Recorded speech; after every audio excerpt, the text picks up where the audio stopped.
So hey everyone, welcome back to Adda 24/7 9th and 10th। मैं हूं शिप्रा तिवारी। यहाँ पर मैं आपको बायोलॉजी का ऐसा धुरंधर बना दूंगी कि इंडिया में कोई किसी को नहीं बना सकता। सो आज की कहानी जो मुझे सुनानी आप सुनेंगे अपनी और सिर्फ अपने शिप्रा मैम की ज़बानी बच्चों।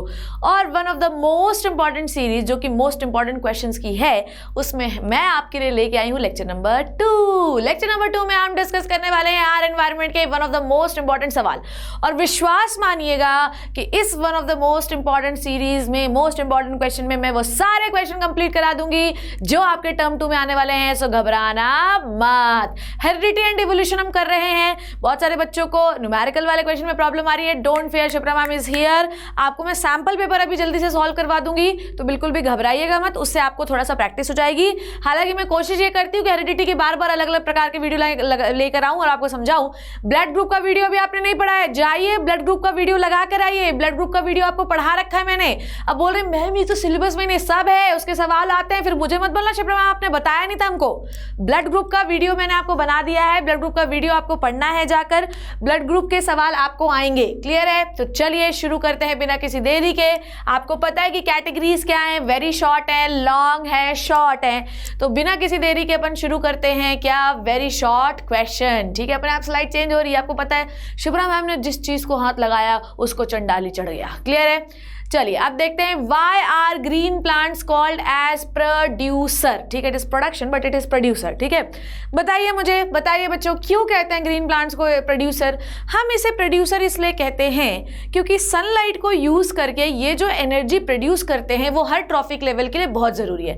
तो अगर मैंने बोला किसी भी ट्रॉफिक लेवल या किसी भी इकोसिस्टम में किसी भी ऑर्गेनिज्म को एनर्जी चाहिए तो बेसिकली उसका सोर्स जो होगा वो ग्रीन प्लांट्स होंगे। ठीक है, तो ग्रीन प्लांट आपकी अर्थ में सबसे पहले ऐसी जो है लिविंग थिंग है जो कि आपके लिए एनर्जी बनाते हैं। तो अगर आपसे पूछा जाए कि ट्रॉफिक लेवल में सबसे ज्यादा एनर्जी कौन सा ट्रॉफिक लेवल में है, तो बेटा मेरे बच्चों मेरी जान ये होती है आपके ग्रीन प्लांट्स के पास। ठीक है, इसीलिए आप इन्हें प्रोड्यूसर कहते हैं। तो और इनका काम और बहुत अच्छा हो जाता है। ये इनऑर्गेनिक मटेरियल से सनलाइट और क्लोरोफिल का यूज करके ऑर्गेनिक मटेरियल प्रोड्यूस करते हैं। तुम क्या करता है बताओ मुझे? तुम सिर्फ एनर्जी बना के यूज कर लेता है। तुमने जीवन में क्या अच्छा किया मुझे बताओ। अगर मैं तुमसे ये पूछूं कि तुमने जो है ह्यूमन लाइफ के लिए, ह्यूमन वेलबींग के लिए, ह्यूमन वेलफेयर के लिए क्या किया, तो मैम हमने तो कुछ नहीं किया। हमने खाना किया, खाया और पॉटी की, कुछ नहीं किया हमने। भैया इनको देखो, they are very kind, they are very generous, they are very nice, they are very nice, they are very good to you. इसके बाद भी हम जाके गुलाड़ी लेके उनको काट डालते हैं। बहुत ही बैड हैबिट है बेटा। ठीक है, तो ये क्या करते हैं, they are producer because they produce their own food. They synthesize the organic material like glucose from the inorganic material like CO2 and H2O in the presence of sunlight and chlorophyll. ठीक है, clear है? So they produces the food for the ecosystem. That is why they are called as producer. ठीक है, और हर trophic level इन्हीं से food मिलता है। आज पालक की सब्जी खा ले, आज गोभी की खा ले, टमाटर खा ले, आलू खा ले, मटर खा ले, मूली खा ले, ये सब क्या है? ये सब प्रोड्यूसर ही हैं। तो हर ट्रॉफिक लेवल को आपके इकोसिस्टम से प्रोड्यूसर से एनर्जी मिलती है। प्रोड्यूसर अपना भोजन स्वयं बनाता है। It produces their own energy which can transfer into the each trophic level. That is why green plants called as producer. Next question, चलो बताइए बताइए बताइए बताइए बताइए कौन सा कंपाउंड जो है वो ओजोन लेयर की डिप्लीशन के लिए रिस्पॉन्सिबल है? अल्लाह मेरे बच्चों जल्दी बता, जल्दी बता, जल्दी बता, कौन सा है, कौन सा है, कौन सा है? कुछ नहीं बताना यार। जितनी गंदगी, जितने ढटकरम ह्यूमन बीइंग करता है उतने कोई कर नहीं सकता। क्लोरोफ्लोरोकार्बन हो गया, ठीक है, और हो गया आपका NO2 गैस हो गई, ठीक है, क्लोरीन हो गया। ये सब बहुत ही भयंकर केमिकल्स होते हैं। इवन जो लेड वगैरह निकलते हैं आपके गाड़ियों से, ये बहुत भयंकर होते हैं। ये आपके स्ट्रेटोस्फीयर में पाए जाने वाले ओजोन लेयर को, जो कि O3 की बनी होती है, उसको डिग्रेड कर देते हैं, जिससे यूवी रेडिएशन आने लगते हैं और आपको बहुत ज़्यादा डैमेज होना शुरू हो जाता है। तो chlorofluorocarbon, lead oxide, NO2, hydrocarbons, ये क्लोरीन, ये सब जो होते हैं, जितने भी पॉल्यूटेंट्स हैं, इवन आप यहाँ पर एक और चीज़ भी ऐड कर सकते हैं, पॉल्यूटेंट्स। जितने भी पॉल्यूटेंट जो कि आप आपके व्हीकल पॉल्यूटेंट्स होते हैं ये बहुत ही डेंजरस होते हैं, जिससे आपका ओजोन लेयर डैमेज हो सकता है। और अगर आपको याद हो कि दिल्ली में एक समय फोम का बहुत था, पूरा वाइट वाइट सब जगह दिखता था, तो बेसिकली ये सब क्या है, ये सब पोल्यूशन ही तो है। अब इस पोल्यूशन का असर तो किसको, तुम्हारे पड़ोसी को होगा, तुम्ही को तो होगा। तो ये अगर आप बहुत ज़्यादा पोल्यूशन करते हो बेटा तो ओजोन लेयर डिप्लीट होने लगेगी। पोलर एरियाज में ओजोन लेयर बहुत ज़्यादा डिप्लीट होती है क्योंकि कॉन्सेंट्रेशन वहाँ सबसे ज़्यादा होता है। क्लियर है? ये भी एक क्वेश्चन था पर मैंने लाई नहीं हूँ क्योंकि ज़रूरी नहीं था। Now define the food web. ठीक है, धड़ाधड़ क्वेश्चन करो, धड़ाधड़। यहाँ पर हम सेशंस को लंबा नहीं बना रहे। तुमने देखा होगा शिप्रा मैम बोलती रहती, मैं सेशंस को लंबा नहीं बनाऊंगी कि जबरदस्ती वॉच टाइम खींचे जा रही हूँ, नहीं, सेशंस को लंबा नहीं बनाना है हमें धड़ाधड़ बस क्वेश्चन करते जाना। 2 question done. Chlorofluorocarbon, hydrocarbon, NO2, chlorine, pollutants of vehicle, they all are very very dangerous for the ozone layer. ठीक है, now define the food web. आपको मैंने पढ़ाया कि food web is very very essential for the ecosystem. Different type की food chain को जब हम आपस में इंटरकनेक्ट कर देते हैं तो वो एक फूड वेब बनाती है। फूड वेब की क्या ज़रूरत है? फूड चेन से अगर कोई मेंबर एलिमिनेट हो जाए तो भैया कोई भूखा नहीं मरेगा। तुम मुझे बताओ, अगर मुझे पालक बहुत पसंद है, मतलब मैं वो हूँ पोपाय द सेलर मैन, पर बात यह है कि अगर मेरे पास, मान लो, ध्यान से समझना क्या बोल रही हूँ, मान लो कि पोपाई के पास पालक नहीं होता तो पोपाई होता है पोपाई द गोभी मैन। ठीक है, वो गोभी खाने लगता। तो इकोसिस्टम की यही ब्यूटी है बेटा, अगर कोई ऑर्गेनिज्म के लिए कोई चीज़ एलिमिनेट हो जाए तो दूसरी चीज़ या दूसरे फूड पर वो सर्वाइव कर सकता है। This is the food web. Food web is nothing, it is the connection of different food chains. ठीक है, why it is necessary? Because of the availability of food to each trophic level. Because of the elimination of any trophic level, दूसरे trophic level को फर्क नहीं पड़ना चाहिए। तू नहीं तो कोई और सही सनम, कोई और नहीं तो कोई और सही सनम। क्लियर है लल्ला? So food web is the interconnected food chain which provide a number of feeding connections. Green plants को बकरी भी खा सकती है, घोड़ा भी खा सकता है, हिरन भी खा सकता है, रैबिट भी खा सकता है, ग्रास हॉपर भी खा सकता है। ग्रास हॉपर हट भी जाए तो ग्रीन प्लांट का नंबर थोड़ी बढ़ जाएगा, ये सब तो है ही ना उसको खाने वाले। क्लियर है? और ये बहुत ज़रूरी होता है। ये क्यों ज़रूरी? Food web, food web is very very essential for the ecological balance. ठीक है, किसके लिए ज़रूरी है लल्ला? ये इकोलॉजिकल बैलेंस के लिए भयंकर इंपॉर्टेंट है। क्लियर? आ जाइए आगे बात करते हैं। So this is the food web. Now name the natural, oh no यहाँ पे तो बना हुआ है photo, sorry name the natural cleansing agent of the ecosystem. ठीक है, बताओ जल्दी, क्या यूज करते हो चेहरा साफ करने के लिए? मैम हम तो फेस वॉश लगा लेते हैं, अपना तो काम हो जाता है। बताओ नेचुरल क्लेंजिंग एजेंट में हम क्या यूज करते हैं? हम यूज करते हैं फेस वॉश, स्क्रबर, ये नहीं ये। अब इसमें क्या यूज करना है आपको बताओ। अगर मान लो कोई, जैसे मान लो कोई मर गया, कोई वो हो गया, कोई खराब हो गया, तो आपने क्या ऐसा देखा है कि मान लो कोई कुत्ता मर गया तो एक समय ऐसा कुत्तों के ढेर लगे या गायों के ढेर लगे? ऐसा नहीं होता बेटा। कुछ समय के बाद वो कुत्ता, वो गैया, वो सूअर अपने आप गल जाता है। उस गलने का कारण है ये नेचुरल क्लेंजिंग एजेंट। और इस नेचुरल क्लेंजिंग एजेंट में बेटा सबसे इंपॉर्टेंट रोल प्ले करता है डीकंपोजर। ठीक है, डीकंपोजर पे बहुत ही पॉपुलर सवाल होते हैं। Decomposer is most important part of the ecosystem. If the decomposer is absent, आप इधर चलेंगे, इधर चला रहे हैं, लल्ला लल्ला, अपनी गर्लफ्रेंड को लेके जा रहे हैं, इधर चले तो ओ माय गॉड कुत्तों का ढेर लगा हुआ, चलो चलो इधर चलते हैं। तो decomposers are very very essential because decomposer decompose the things. वो बिल्कुल सड़ा देते हैं। क्यों सड़ाते हैं? क्योंकि ये सड़ी हुई चीज़ों से ही भोजन को एब्जॉर्ब करते हैं। तो जब नया नया कुत्ता सड़ना शुरू होता है तो उस समय इनको बड़ी डिफिकल्टी होती है। धीरे धीरे ये एंजाइम्स निकालते जाते हैं, उनके प्रोटीन को डिग्रेड करते जाते, कार्ब्स को डिग्रेड करते जाते, और फिर जैसे ही वो सिंपल होता है उसको धड़ाधड़ जो है उसका न्यूट्रिएंट एब्जॉर्ब कर लेते हैं। So this is the decomposer, this is the beauty of decomposer. It decompose the complex material by the help of enzyme.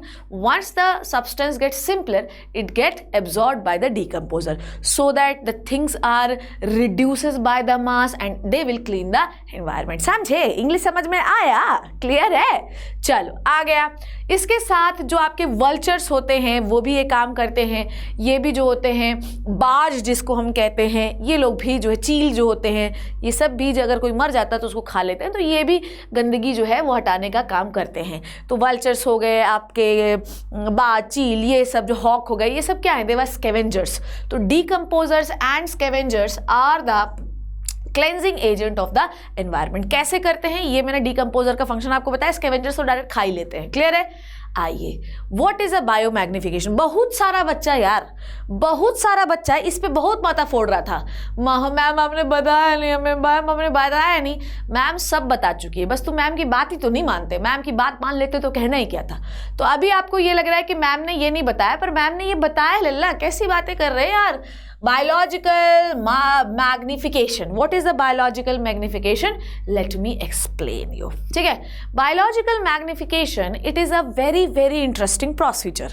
क्या होता है बायोलॉजिकल मैग्निफिकेशन में, आइए समझते हैं। एक समंदर था, उसमें रानी बिटिया रहती थी, वो है ग्रीन प्लांट्स, ठीक है। पर एक राक्षस आया, ह्यूमन बीइंग, जिसने लगाई एक इंडस्ट्री जो कि थी पेस्टिसाइड की इंडस्ट्री, बायो फर्टिलाइजर की इंडस्ट्री। इससे जो वेस्ट निकला उसने उस वेस्ट को ट्रीट नहीं किया। नॉर्मली कोई भी इंडस्ट्री या कोई भी क्या कहते हैं, कोई भी फैक्ट्री से अगर कोई वेस्ट निकलता है तो सबसे पहले उसको ट्रीट किया जाता है बढ़िया तरीके से। ट्रीट करने के बाद फिर उसके बाद ट्रीट करने के बाद उसकी टॉक्सिसिटी कम की जाती है, उसके बाद उसको नॉर्मल वाटर बॉडी में मिलाया जाता है। पर एक राक्षस व्यक्ति के आने से उसको हमने ट्रीट नहीं किया और उसको डायरेक्ट पानी में मिला दिया, जिसकी वजह से रानी बिटिया की हालत टाइट हो गई, जो कि ग्रीन प्लांट्स थी। अब वो जो है गंदगी बैठती गई ग्रीन प्लांट्स में, बैठती गई बैठती गई बैठती गई बैठती गई बैठती गई बैठती गई। क्लियर है, समझ में आई बात। फिर आई दूसरी रानी बिटिया जो कि थी आपके क्या, जो कि थे आपके फाइटोप्लैंक्टॉन्स। अगर आपको याद होगा बेटा, ध्यान से सुनेंगे मेरी बात, क्या बोल रही हूँ मैं, ठीक है। देखो देखो देखो देखो देखो देखो, कम ऑन एवरीबॉडी, ठीक है। तो आपके पास है फाइटोप्लैंक्टॉन्स। फाइटोप्लैंक्टॉन्स क्या होते हैं बच्चों, these are the smallest organism of the water bodies, जो कि फोटोसिंथेसिस करते हैं। फाइटोप्लैंक्टॉन्स को कौन खाता है, जूप्लैंक्टॉन्स, ठीक है। फाइटोप्लैंक्टॉन्स को कौन खा लेता है, जूप्लैंक्टॉन्स, ठीक है। जूप्लैंक्टॉन्स को कौन खा लेता है बेटा जी, स्मॉल फिशेस, ठीक है, स्मॉल फिशेस। मैं इसी से आपको बायोमैग्निफिकेशन समझाऊंगी। फिर स्मॉल फिशेस को कौन खा लेता है लल्ला, इसको खा लेता है बेटा लार्ज फिशेस। उसके बाद इसको कौन खा लेता है, humans. Now let me explain you कि बायोमैग्निफिकेशन कमबख्त प्रोसेस है क्या। जब हमने एक जो है, मान लो ये है चुन्नी लाल, ठीक है, या दांत बना दूँ उसके, बोलो, ये है Chunni Lal. I am not very good in the making of Chunni Lal but I am trying so. कैसा बना है चुन्नी लाल, अजीब बना है ना, पर ठीक है यार। ये चुन्नी लाल जो है, इन्होंने क्या किया, पानी में क्या मिला दिया, ये चुन्नी लाल ने पानी में क्या मिला दिया, बोलो, इस चुन्नी लाल ने पानी में मिला दिया बायो फर्टिलाइज़र, बायो फर्टिलाइज़र, ठीक है। इसने मिला दिया पानी में बायो फर्टिलाइज़र, ठीक है। चुन्नी लाल का दिमाग खराब था। अब बायो फर्टिलाइज़र हम ये मानते हैं इसका कॉन्सेंट्रेशन इसमें है 2 पार्ट्स पर मिलियन, ठीक है, ये कॉन्सेंट्रेशन है, क्लियर, ठीक। बेटा जूप्लैंक्टॉन भी इस पानी में रह रहा था, तो इसके पास भी 2 पार्ट्स पर मिलियन था, क्लियर। इसके पास भी 2 पार्ट्स पर मिलियन था, सबके पास, जो जो भी पानी में था उन सब के पास 2 पार्ट्स पर मिलियन है। समझ जाओ, आज समझ जाओगे तो दोबारा मुझसे बायोलॉजिकल मैग्निफिकेशन नहीं पूछेगा, ठीक है, नहीं तो सुताई होगी उसकी, क्लियर। अब आइए, समझ गए, 2 पार्ट्स पर मिलियन सबके पास है, ठीक। आइए अब समझते हैं। ए मैम, ये तो पानी में नहीं रहता, ह्यूमन पानी तो पी ही रहा है ना बेटा, है ना। आइए, अब इस फाइटोप्लैंक्टॉन को जूप्लैंक्टॉन ने खा लिया, ठीक है। कौन सा कलर लूँ यार, तो फाइटोप्लैंक्टॉन को जूप्लैंक्टॉन ने खा लिया, तो 2 फाइटोप्लैंक्टॉन का हो गया, 2 जूप्लैंक्टॉन का हो गया। जूप्लैंक्टॉन के पास हो गया 4 पार्ट्स पर मिलियन। इसके शरीर में बायो फर्टिलाइजर का लेवल बढ़ा, 2 तो इसके पास खुद से थे ना, पानी में तो ये भी घूम रहा था, पानी तो लेगा ही, और 2 इसने फाइटोप्लैंक्टॉन खा लिए। अब भैया जूप्लैंक्टॉन के पास हो गया 4 पार्ट्स पर मिलियन। फिर इसको स्मॉल फिशेस ने खा लिया, तो 4 पार्ट पर मिलियन ये हो गया जूप्लैंक्टॉन का, प्लस 2 पार्ट्स पर मिलियन हो गया स्मॉल फिशेस का। तो स्मॉल फिशेस के पास कितना हो गया बायो फर्टिलाइजर शरीर में, 6 पार्ट पर मिलियन, ये यूनिट होती पार्ट पर मिलियन, ठीक है। उसके बाद कमबख्त इस स्मॉल फिश को लार्ज फिश खा लिया है, large fish plus 6 part per million small fish से जो आ रहा है, तो लार्ज फिशेस के पास कितना हो गया, 8 part per million concentration of bio fertilizer. फिर लार्ज फिश को भैया जी ह्यूमंस ने खा लिया, तो 2 तो ह्यूमन के पास खुद था, क्योंकि ह्यूमन भी तो उसी समंदर का, मतलब उसी तालाब का पानी पीते, समंदर को तो नहीं पिएगा, ठीक है। 8 part per million large fishes से आ गया, तो ये क्या हो गया बेटा, ध्यान से सुनिएगा, ये हो गया 10 पार्ट पर मिलियन, ठीक है। ये तो मैंने आपको एक नॉर्मल कॉन्सेंट्रेशन बताया, ठीक है। पर आप ये तो मैंने एक नॉर्मल चीज़ बताई कि दो दो दो दो दो दो बढ़ता जा रहा है, पर ये कॉन्सेंट्रेशन और ज़्यादा भयंकर है। जैसे 2 part per million green plants के पास था, छोटी मछलियों के पास 5 पार्ट पर मिलियन हो गया, बड़ी मछलियों के पास 200 पार्ट्स पर मिलियन हो गया, क्योंकि बड़ी मछलियाँ पानी ज़्यादा यूज़ करती हैं, तो ऑलरेडी उनके पास बायो फर्टिलाइजर बहुत सारा था, ऊपर से इनने इसको खा लिया तो और ज़्यादा हो गया, अब इनने इसको खा लिया तो इनके पास और ज़्यादा हो गया। तो जैसे जैसे आप ट्रॉफिक लेवल बढ़ाते जाते हैं, वैसे वैसे कोई भी ऐसा अनवांटेड चीज़ जो आपके इको चेन में घुस जाता है, वो धीरे धीरे हर ट्रॉफिक लेवल में अपना लेवल बढ़ाता जाएगा। This is the magnification. मैं धीरे धीरे चीज़ों को मैग्नीफाई करता जाऊंगा, बड़ा करता जाऊंगा, और मैं हूं चुन्नीलाल के द्वारा गिराया गया बायो फर्टिलाइजर इनटू द पानी। क्लियर है? तो हर लेवल पे आप देख रहे हैं कि बायो फर्टिलाइजर का अमाउंट बढ़ता जा रहा है। This is the biological magnification. This is the accumulation of biofertilizer or the unwanted thing of the environment into each trophic level. At the last trophic level, the concentration of biofertilizer is highest, which indicates that सबसे ज़्यादा effect human being को हुआ। तो highest trophic level में गंदी चीज़ सबसे ज़्यादा होगी। क्लियर है? आप समझ गए क्यों होगी? जैसे जैसे आप खाते जाओगे तो बढ़ती जाएगी। क्लियर है? So it is also called as accumulation. I hope ये समझ गए। Accumulation of chemical in the bodies of organism that belongs to the top most trophic level in a food chain, it is called as biological magnification. So it is nothing, it is the accumulation of chemical into each trophic level. Topmost सबसे अधिक bio magnification show करता है। Magnification का मतलब होता है चीजें magnify होती जा रही हैं, ठीक है, और ज्यादा होती जा रही है। क्लियर? आ गई इतनी बात समझ में? आइए आगे बढ़ते हैं। नेक्स्ट क्वेश्चन मेरे लल्ला है, which of the following is always the third trophic level in the food chain? Carnivore, herbivore, producer और डीकम्पोजर। बताइए। अब पहली बात तो एक यहाँ पर आप एक और क्वेश्चन बताइए। नॉर्मली फूड चेन में मेरे बच्चों, मेरी जान, आप ये याद रखना कि उनमें डीकम्पोजर इन्वॉल्व नहीं होता है। ठीक है बच्चों? नॉर्मल फूड चेन में डीकम्पोजर इन्वॉल्व नहीं होता है, पर अगर डीकम्पोजर इन्वॉल्व है तो इसका एक स्पेशल नाम होता है जिसे हम कहते हैं डेट्रिटस फूड चेन। ठीक है? Detritus food chain, spelling check कर लेना, शिप्रा मैम को तो पता ही है आपको।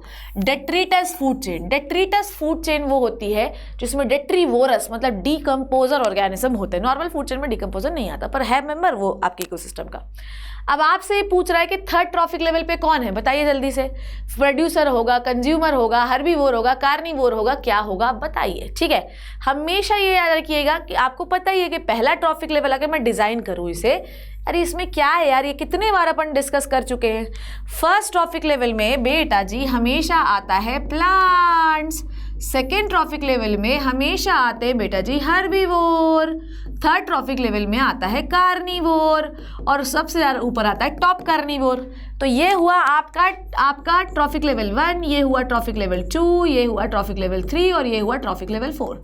अब आपसे ये पूछ रहा है कि थर्ड ट्रॉफिक लेवल पे क्या आता है, तो कार्निवोर्स आते हैं। फर्स्ट में प्लांट को हर्बीवोर, हर्बीवोर को कार्निवोर। क्लियर हो गई इतनी बात? तो थर्ड फूड चेन में हमेशा हमेशा हमेशा हमेशा थर्ड ट्रॉफिक लेवल कार्निवोर के द्वारा ही ऑक्यूपाइड किया जाएगा। शाकाहार, प्लांट को शाकाहारी, शाकाहारी को मांसाहारी। क्लियर है? फर्स्ट ट्रॉफिक लेवल में हमेशा आता है प्लांट, सेकंड ट्रॉफिक में हर्बीवोर, थर्ड में कार्निवोर आता है।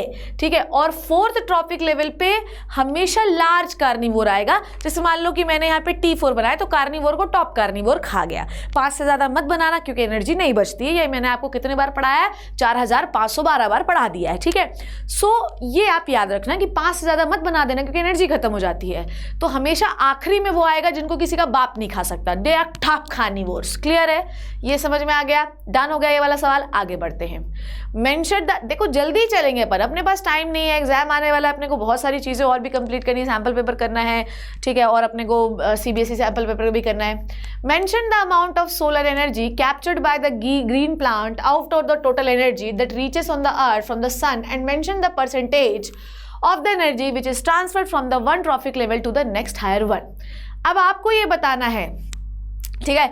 मुझे वन शॉट में यही गड़बड़ी हो गई थी, हालांकि मेरे बच्चों ने मुझे सही कराया। यार हो जाता है ना यार कभी कभी, अब तुम लोग इसमें मुझे तंग मत करो। ठीक है? हो जाता है कभी कभी। ठीक है? हो जाता है, हो जाता है तो हो जाने दो। चलिए भैया, सन है, ठीक है? ये है हमारा प्लांट, ठीक है? प्लांट को खाया हर्बीवोर, हर्बीवोर, हर्बीवोर को खाया कार्निवोर, ठीक है? कार्निवोर को खाया top carnivore, top carnivore. Clear. अब ये पूछ रहा है आपसे कि आप बताओ कि प्लांट को कितनी एनर्जी मिली। सन देता बहुत सारा है, ले जा सिमरन जी ले अपनी ज़िंदगी। पर सिमरन थी फुस्सी बम, सिमरन बोली मेरे को चाहिए ही नहीं है, मैं तो 1% लूँगी। तो यहाँ पर मैंने उस दिन थोड़ा गड़बड़ हो गया था मेरे से, अरे हो जाता है यार, ठीक है यार 10% बोल दिया था, ठीक है। तो सन से प्लांट से आप कितना परसेंटेज लोगे, सिर्फ 1%। कितना 1%? इतना। तो अगर मान लो सन दे रहा है हमको, अच्छा यहीं पर बहुत सारे लोगों को दिक्कत थी, मैम ऐसा बोल दिया आपने, ऐसा बोल दिया मैम, ऐसा बोल दिया, इनकलाब जिंदाबाद। मान लो 10,000 जूल एनर्जी दे रहा है सन, तो सिर्फ उसका 1% ही सन लेगा, क्लियर है। फिर उसका 10% कौन लेगा, हर्बीवोर, ठीक है। 90% एनर्जी एनवायरनमेंट में लॉस होगी। फिर हर्बीवोर से कार्निवोर लेगा 10%, 90% एनर्जी एनवायरनमेंट में लॉस होगी। फिर कार्निवोर से टॉप कार्निवोर भी लेगा 10% और 90% एनर्जी लॉस होगी, क्लियर है।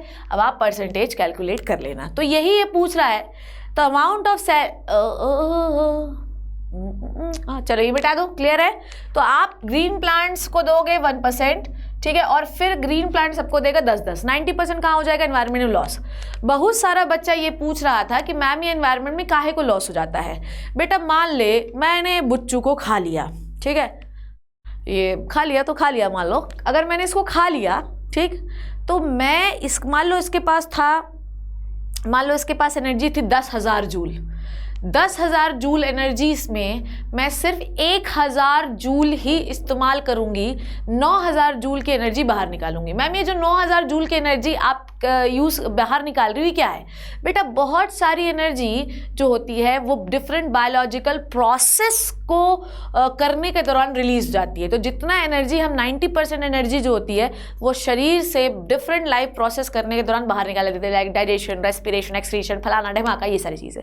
सिर्फ आप रखते कितना अपने पास, सिर्फ 10% रखते हो। 9% सांस लेने के दौरान, किसी को चाटा धरने के दौरान, किसी को लात मारने के दौरान आप बाहर निकाल देते हो। समझ में आ गई बात। तो ग्रीन प्लांट्स जो होते हैं वो सिर्फ 1% ऑफ सोलर एनर्जी, देख लो भैया, ठीक है ना, नहीं तो मेरे मूड पे मत चढ़ना फिर। मैम वही मैं सोचूं, मैम ऐसा क्यों हो गया मैम। चलो, तो ग्रीन प्लांट्स जो होते हैं वो टोटल 1% ऑफ एनर्जी लेते हैं जो सनलाइट से आ रही हो। फिर उसके बाद ये इस 1% एनर्जी को किस में कन्वर्ट करते हैं, फूड में कन्वर्ट करते हैं, क्लियर है। इस 1% एनर्जी को जो लिया है इन्होंने, इसको ये फूड में कन्वर्ट करते हैं। क्या फूड बनाते हैं लल्ला, ये बनाते हैं ग्लूकोज। और उसके बाद क्या करते हैं, उसके बाद इसका ये 10% नेक्स्ट ट्रॉफिक लेवल में दे देते हैं, ठीक है। 90% लॉस हो जाती है। फिर नेक्स्ट ट्रॉफिक लेवल में उस 10% का क्या होता है, 10% जाता है, 90% लॉस हो जाता है। इस तरीके से आप सिर्फ और सिर्फ 10% एनर्जी नेक्स्ट ट्रॉफिक लेवल को देते हैं, 90% लॉस हो जाती है। और एनर्जी हमेशा नेक्स्ट ट्रॉफिक लेवल में फूड के फॉर्म में जाती है। तो मैंने पालक खा ली, तो पालक से 10% एनर्जी रखूंगी अंदर, 90% लॉस कर दूंगी। काहे के लिए, सांस छोड़ने के दौरान, लड़ाई करने के दौरान, चिल्ला चिक्की करने के दौरान, ठीक है। आगे बात करते हैं, right one negative effect of the affluent lifestyle of a few person of a society on environment। बताओ मुझे, अगर आप बहुत ज़्यादा स्टाइल मारते हो, ठीक है, हम जो है वो आजकल, मतलब मुझे यही समझ में नहीं आता, आई डोंट नो, आप गाने भी तो ऐसे बना रहे हैं, लैम्बोर्गिनी चलाई जानी हो, लैम्बोर्गिनी तुम प्रमोट कर रहे हो। अगर मैं आपको एक और चीज़ बताऊँ, मेरा छोटा सा भतीजा है, आप लोग, मतलब वो छोटा सा है, वो ये भी जानता है लैम्बोर्गिनी देखूंगा मैं, लैम्बोर्गिनी देखूंगा मैं। अरे क्यों देखेगा तू लैम्बोर्गिनी, कितना बड़ा है तू कबूतर। सो बेसिकली कहने का मतलब ये है कि आपका लाइफस्टाइल समय के साथ ऐसा हो गया है ना कि आप मानते ही नहीं हो, ठीक है, आप मानते ही नहीं हो। तो इस लाइफस्टाइल के दौरान आप बहुत सारे ऐसी वेस्ट चीज़ें, बकवास चीज़ें निकाल देते हो जिससे आपके एनवायरनमेंट को बहुत ज़्यादा लॉस होता है। आपकी हरकतों की वजह से एनवायरनमेंट का टेम्परेचर कंटिन्यूसली बढ़ रहा है। ग्रीन हाउस गैसेस बड़ी खतरनाक होती, ग्रीन हाउस इफेक्ट कॉज करती हैं। तो कंटिन्यूसली कार्बन डाइऑक्साइड और टेम्परेचर बढ़ने की वजह से आपके जितने भी प्लांट्स हैं उनको खतरा होने लगा है। आपके chlorofluorocarbon, nitrogen oxide, lead oxide, pollutants की वजह से ओजोन डिप्लीट होने लगी है। और कल अल्टीमेटली इस लाइफस्टाइल का इफेक्ट किसी और को नहीं, आपको ही है। दिल्ली वासियों ने इतना पोल्यूशन मचाया तो लॉस किसको हुआ, भोपाल वालों को थोड़ी हुआ, मध्य प्रदेश वालों को थोड़ी हुआ, दिल्ली वालों को हुआ। पर धीरे धीरे धीरे धीरे ये लॉस जो है वो आपका नेक्स्ट जो है, मतलब मैं ये कहूँ कि लोग देखेंगे वाह दिल्ली में तो ये गाड़ी चलती है, अपन भी चलाते हैं। धीरे धीरे करके लाइफस्टाइल लाइफस्टाइल आप अपनी भी चेंज करेंगे और आपकी लाइफस्टाइल का इफेक्ट डायरेक्ट एनवायरनमेंट पे पड़ेगा।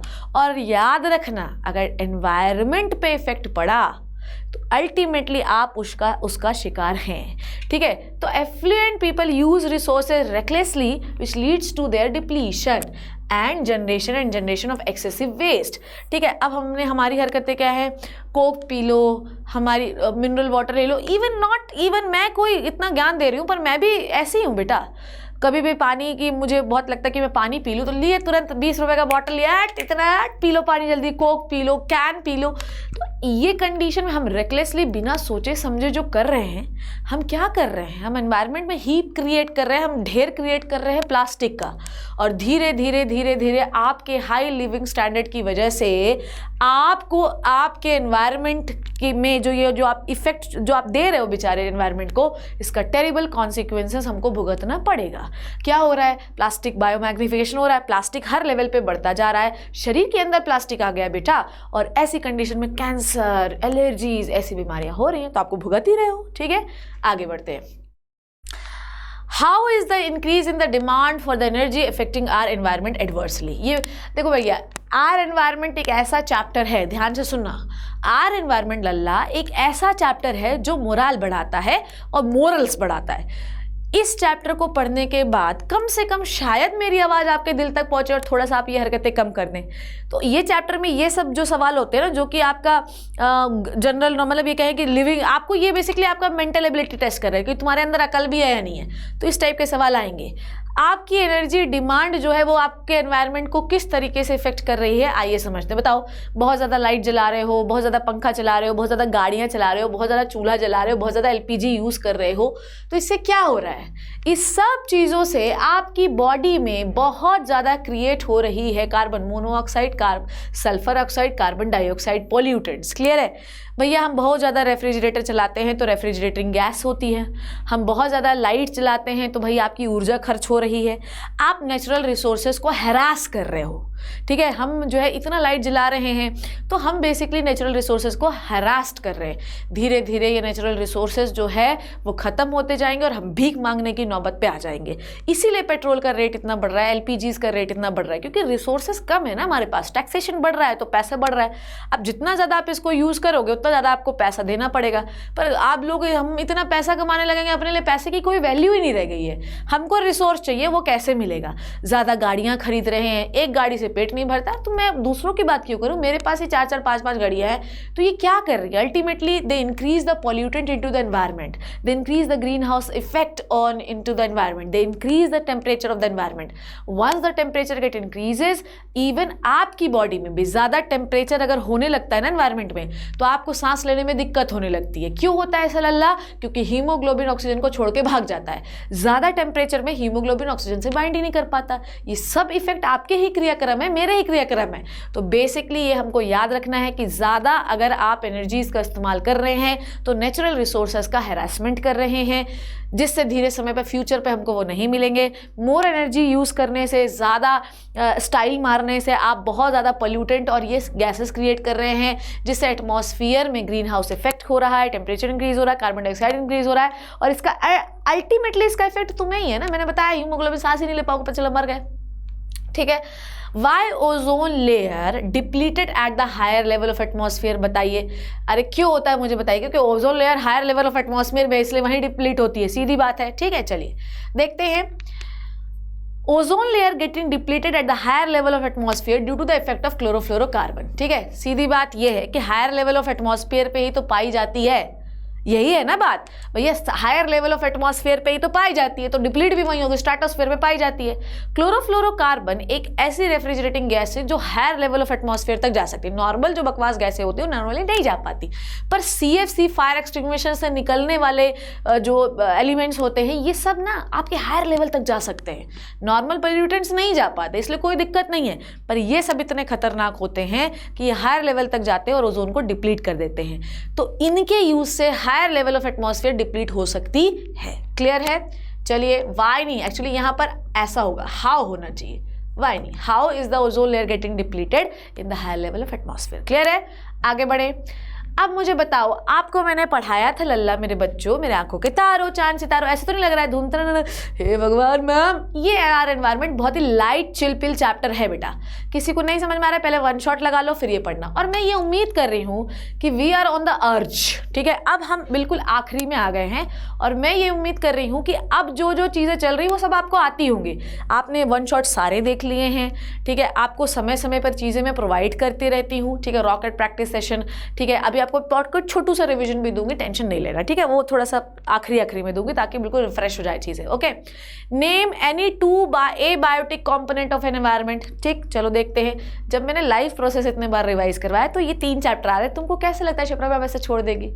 शिप्रा मैम 10th वालों को, 12th वालों को, 11th वालों को, नीट वालों को, किसी को नहीं छोड़ेगी, ठीक है। तो मैम क्या करोगी? जब तक तोड़ेंगे नहीं तब तक मानेंगे नहीं। जब तक इनके एंट्रेंस नहीं निकलवा देती तब के आपके एग्जाम में टॉप नहीं करवा देती, मेरे दिल को चैन नहीं है। सुबह 5 बजे लाइव सेशन भी लेने का सोच रही हूँ, ठीक है। चलो आ जाओ। Name two any abiotic component. You know that कि आपका जो एनवायरनमेंट है वो 2 प्रकार के कंपोनेंट से मिलकर बना हुआ है, बायोटिक कंपोनेंट और एबायोटिक कंपोनेंट।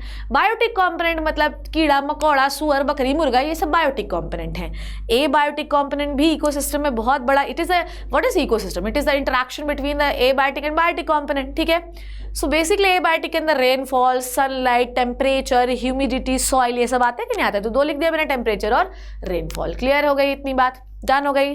नेक्स्ट, अब बताओ 2 मेन कंपोनेंट कौन है? अभी थोड़ी देर पहले बताई थी ना मैं। वाटर है, प्लांट्स हैं, माइक्रो ऑर्गेनिजम्स हैं, लाइट है, सनलाइट है, सॉइल है।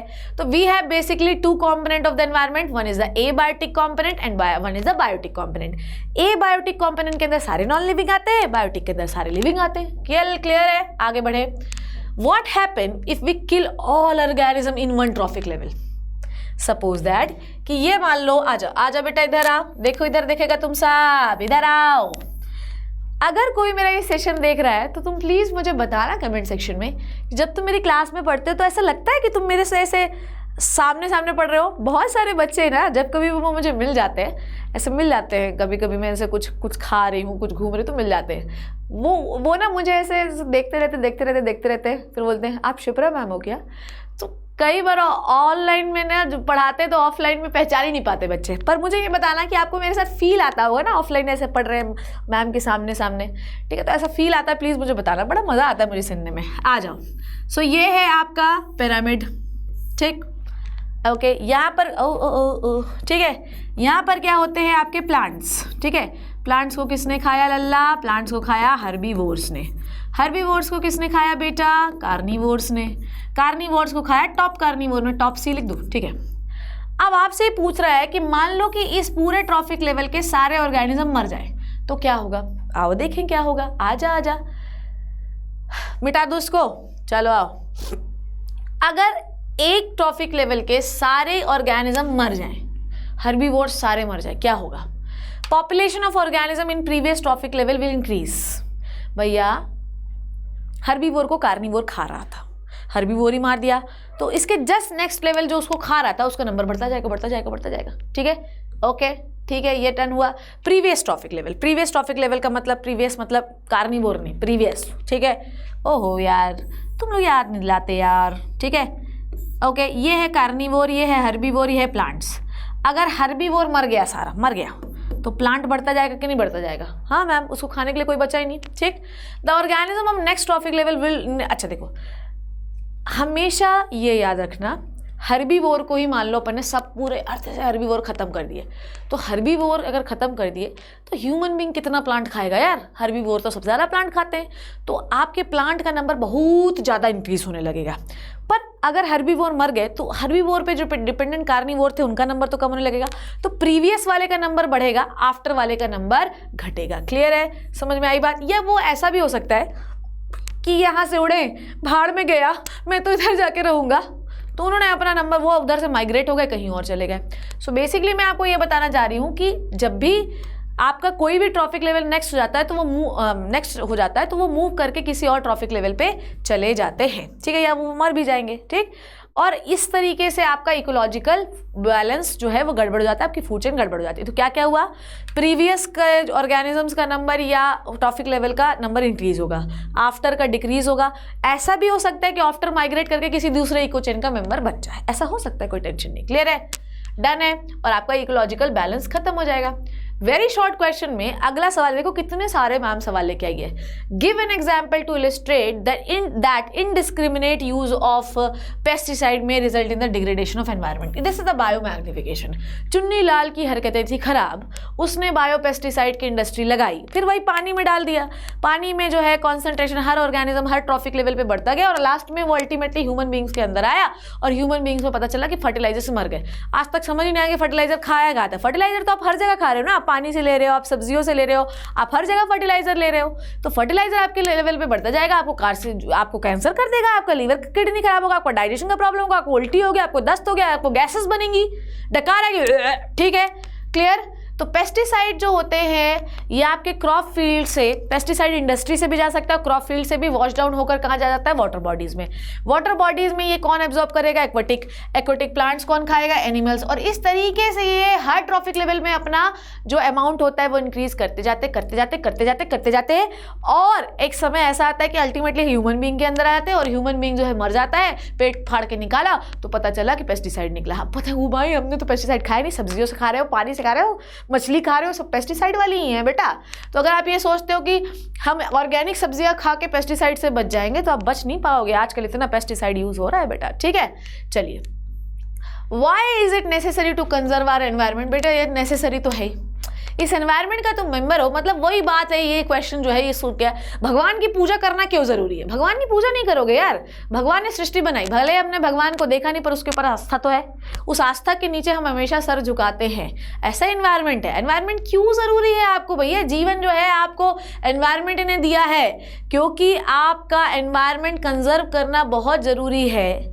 आप चाहे एनवायरनमेंट में कुछ भी हो, आप बहुत ज़्यादा पानी मत यूज़ करिए क्योंकि पानी खत्म हो जाएगा, बहुत ज़्यादा एनर्जी मत यूज़ करिए क्योंकि बिजली खत्म हो जाएगी, बहुत ज़्यादा कोयला मत यूज़ करिए क्योंकि नेचुरल रिसोर्सेज जो दबे हुए हैं वो उसको हरास कर रहे हैं, आप बिजली यूज़ कर रहे हैं, कोयला यूज़ कर रहे हैं, पेट्रोल यूज़ कर रहे हैं। Do not use extra harassment. जाना है पैदल जाइए, ये 2 पैर भगवान ने किस लिए दिया। आई तो यूजली मतलब मुझे वॉक करना पसंद है तो मैं तो पैदल चलना पसंद करती हूँ, और उम्मीद कर रही हूँ बेटा कि मेरे लेक्चर के बाद ये जरूरी है। तो आपके एनवायरनमेंट को कंजर्व करना is very very essential, otherwise there is a time कि आप पूरी तरीके से नेचुरल रिसोर्सेज को हैरास कर देंगे और आपके पास कुछ भी नहीं बचेगा। अब आपके कहने के लिए है क्या, बैटरीज चलाओ, पर बैटरीज में भी आपको चार्ज करने के लिए एनर्जी तो इस्तेमाल करनी ही पड़ेगी, वाटर को आप बहाए जा रहे हैं। तो आप हैरास मत करिए एनवायरनमेंट या प्रकृति को, हैरासमेंट का आपको खामियाजा भुगतना पड़ेगा, फिर वो आपको हैरास करेगी। और अगर आपने ऐसा किया तो अल्टीमेटली आपका पूरा एनवायरनमेंट डैमेज होगा और उसके अंदर जितनी भी लाइफ सस्टेन करती हैं वो सब भी खराब हो जाएंगी। क्लियर है, आगे बढ़ें। Next, name the phenomena in which non biodegradable get accumulated. भैया बायोमैग्निफिकेशन, बायोमैग्निफिकेशन। मैं बायोमैग्निफिकेशन का सवाल ना ऐसा लेके आई हूँ ना, हर बार मुझसे पूछते मैं बायोमैग्निफिकेशन ले बायोमैग्निफिकेशन। ठीक है, तो हर ट्रॉफिक में देखो पानी में कितना था 0.00003 पार्ट्स पर मिलियन, जू प्लैंक्टॉन्स के पास पड़ा 0.04, स्मॉल फिशेस के पास 0.5, लार्ज फिशेस के पास इसके पास सबसे अधिक पहुंचा क्योंकि ये जो है पानी भी पी रहा था, वो जो है इसको भी खा सकता है, तो इसके पास सबसे ज़्यादा होगा। ठीक है, हर ट्रॉफिक लेवल पे कितना कॉन्सेंट्रेट, मैंने तो आपको 2-2, 4-4 बढ़ाया, तुम देखो कैसे कॉन्सेंट्रेशन बढ़ता जा रहा है। क्लियर है, सो ये जो होता है इसे कहते हैं बायोलॉजिकल मैग्निफिकेशन। ठीक है, डन है, सिर्फ 1 वर्ड क्वेश्चन था। अब आपको ये बताना है कि इस फूड चेन में बेटा कौन किसके बाद आएगा। ठीक है, फूड चेन में पहले ग्रास हॉपर, प्लांट्स, रैट, क्या आएगा लल्ला बताओ भैया। सीधी बात है, ग्रास जो है, ग्रास और प्लांट एक ही है, ये आएगा, फिर ग्रास हॉपर आएगा, फिर रैट आएगा, फिर टाइगर आएगा। इसमें क्या इतना टेंशन है, बना दो यार, बना दो यार, क्या है। तो आपसे ये पूछ रहे हैं फर्स्ट ट्रॉफिक लेवल कौन है। फर्स्ट ट्रॉफिक लेवल है ग्रास प्लांट, दूसरा प्लांट कौन है, हर्बीवोर ग्रास हॉपर, तीसरा कौन है, कार्निवोर रैट, फिर उसके बाद आखिरी कौन सा, टाइगर, टॉप कार्निवोर। मैंने तो सब बता दिया, एक पूछ रहा है। अब ये आया आपका थोड़ा सा न्यूमेरिकल वाला सवाल, आइए समझते हैं। Consider the following food chain which occurs in a forest, grass, deer, lion, if the okay 10,000 joule of solar energy is available to the grass। ठीक है, अगर 10,000 सोलर एनर्जी मिली ग्रास को, how much energy would be available to the deer to the transfer it to the lion. चलिए आइए समझते हैं कैसे इसको ट्रांसफर करते हैं। देखिए चलो अब देखो कितनी कितनी परसेंटेज कैलकुलेट करो यार, परसेंटेज कैलकुलेट करो, आ जाओ लल्ला। सो ये है बेटा सन, ठीक है, ये है हमारा प्लांट, लल्ला लल्ला, ये है हमारा प्लांट। अब सन ने प्लांट को कितनी एनर्जी दी बेटा, ध्यान से देखो, ध्यान से देखो, कहाँ गया रे पेन, कहाँ गया, ठीक है। सो ये सन ने प्लांट को कितनी एनर्जी दी, ये बोल रहा है ओके, सो 10,000 जूल, सोलर एनर्जी कितनी मिली, 10,000 जूल, ठीक है। कैलकुलेशन देख लेना, शुभ्रा मैम को थोड़ा गड़बड़ रहता है। 1% इसको मिली, 1% कितना हो गया, 100 जूल, 1% कितना हो गया, 100 जूल, ठीक है। फिर उसके बाद इस प्लांट को खा लिया एक डियर ने, ठीक है, oh my dear happy new year, ठीक है, कितना लेम जोक मारती हूँ मैम, ठीक। उसके बाद ये इसको ट्रांसफर हुआ तो इसका सिर्फ 10% लेगा डियर, और 100 का 10% कितना होता है, 10 जूल, 90 जूल कहाँ हो गया, एनवायरनमेंट में लॉस हो गया, ठीक। उसके बाद इसको खा लिया जंगल के राजा ने, जंगल के राजा ने कौन खा लिया बेटा, ये लायन ने खा लिया, इसको लायन ने खा लिया। तो अब यही सवाल पूछ रहा है कि लॉयन को कितनी एनर्जी मिली, तो लॉयन को मिली 10 जूल एनर्जी, ठीक है, लॉयन को कितनी मिली, 10 जूल एनर्जी मिली। वो बात अलग है कि लॉयन रखेगा अपने पास 1 जूल और 90% मतलब कि 9 जूल वापस कर देगा, पर मिली कितनी ये पूछ रहा है। तो डियर से लॉयन को 10 जूल एनर्जी मिली, जबकि 10 जूल में यूज वो एक ही करेगा, मतलब रखेगा एक और 9 जूल वापस करेगा। क्लियर है, क्लियर है वाला सवाल। So 10 joule energy would be available to deer to transfer to lion. Clear है, आगे बढ़ते हैं।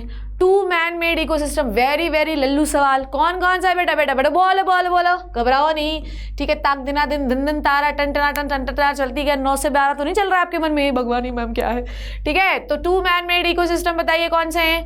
2 मैन मेड इकोसिस्टम में बेटा जी एक्वेरियम, एक्वेरियम, गार्डन, फार्म, सब आपके मैन मेड ही तो हैं, इसमें कितना स्ट्रेस लेना है। गार्डन हो गया, पॉन्ड हो गया, फार्म हो गया, ठीक है, एक्वेरियम हो गया, सब मैन मेड इकोसिस्टम। आइए आगे बात करते हैं।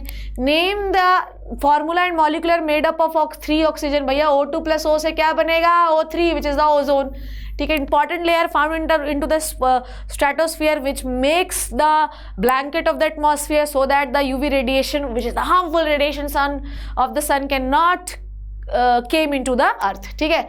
Y it is necessary to manage our garbage. Garbage तो भैया ऐसा है, कचरा, कचरा अपने तन का, कचरा अपने मन का, कचरा अपने एटमॉस्फेयर का, कचरा हर जगह से हटाना बहुत ज़्यादा ज़रूरी है। अगर आप कचरा नहीं हटाते हैं तो जीवन भर आप भुगतते हैं। तो कचरा हटाना बहुत ज़रूरी है, क्योंकि अगर आप कचरा नहीं हटाएंगे, उसे मैनेज नहीं करेंगे, तो जहाँ पर भी जाएंगे कचरे का ढेर लगेगा, उससे बहुत ज़्यादा वैक्टर्स क्रिएट होंगे, मच्छर मक्खियाँ होंगी, जिसकी वजह से आपको बहुत सारी बीमारियाँ हो सकती हैं। आपका जो कचरा है वो आपके वाटर बॉडीज़ में आ सकता है, जिससे आपको इंटेस्टिनल प्रॉब्लम्स हो सकती हैं। आपका जो कचरा है वो गाय भैंसों के पेट में जा सकता है, कैटल्स के, तो उन्हें भी प्रॉब्लम हो सकती है। So that we need to manage our waste, ठीक है। सो हेल्दी लिविंग रिक्वायर्स, आपको पता है, मैंने आपको बताया कि क्या क्या प्रॉब्लम्स हो सकती हैं। तो अगर आप चाहते हैं कि आप हेल्दी लिविंग रहें मतलब अच्छा बढ़िया स्वस्थ चुस्त दुरुस्त रहें, तो आपका एनवायरनमेंट जो है वो it should be clean and your waste should be proper disposed in a proper manner. Proper managing of a garbage can keeps up free from the communicable disease। communicable disease समझ गए आप, जो एक दूसरे से फैल जाती है। कहीं पर दस्त लगे हैं और जाके आपने फैला दिया, वो दस्त पानी में आ गया, किसी ने पानी पी लिया तो उससे भी हो गया। तो garbage management is very very essential for the healthy life. Garbage management is very very essential for the disease free condition. If we can not manage our garbage we definitely suffer from the communicable diseases. Clear है, आगे बढ़ें। What is a trophic level. Trophic level आप समझ गए हैं। Trophic level in the food chain which indicate the energy level. देखो भैया सीधी बात यह है कि ट्रॉफिक लेवल का मतलब होता है एनर्जी लेवल। T1 के पास सबसे ज़्यादा, T2 के पास उससे कम, T3 पे उसके कम। तो सबसे पहला जो ट्रॉफिक लेवल होता है, ये हमेशा याद रखना कि उसके पास सबसे ज़्यादा एनर्जी होती है, ये याद रखिए। इस पूरे चैप्टर में जितने भी पॉसिबल सवाल मेरे से बन सकते थे मैंने सारे बनाए हैं, ठीक है। तो various steps in the food chain at which transfer of food takes place are called as trophic level. तो आपके फूड चेन में जो स्टेप्स होते हैं उन्हीं को हम क्या कहते हैं भैया जी, ध्यान से सुनिए। ध्यान से सुनना, आपके किसमें फूड चेन में जो स्टेप्स होते हैं उन्हीं को हम ट्रॉफिक लेवल कहते हैं। Trophic level indicates the level of energy. Trophic level में एक लेवल से दूसरे लेवल पे एनर्जी ट्रांसफर होती है। क्लियर हो गई, समझ में आ गई बात, डन हो गया। Now give the reason life on the earth depends on sun. भैया जी अगर सन नहीं होगा तो प्रोड्यूसर्स नहीं होंगे, ठीक है। प्रोड्यूसर्स नहीं होंगे तो हर्बीवोर्स कम होने लगेंगे, कार्निवोर्स कम होने लगेंगे। पूरी लाइफ जो है वो अल्टीमेटली प्रोड्यूसर्स पे डिपेंडेंट है और प्रोड्यूसर्स उनके बाप पे डिपेंडेंट है जिसका नाम है sun. If the plant does not get the energy और the light from the sun, how it can do the photosynthesis. और अगर वो फोटोसिंथेसिस नहीं करेगा बेटा तो प्रोड्यूसर ही नहीं रहेगा, तो आपके इकोसिस्टम में कोई रह सकता है कि नहीं।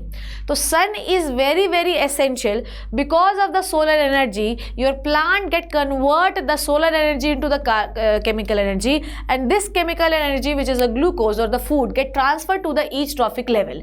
Energy stored in the fossil fuels is also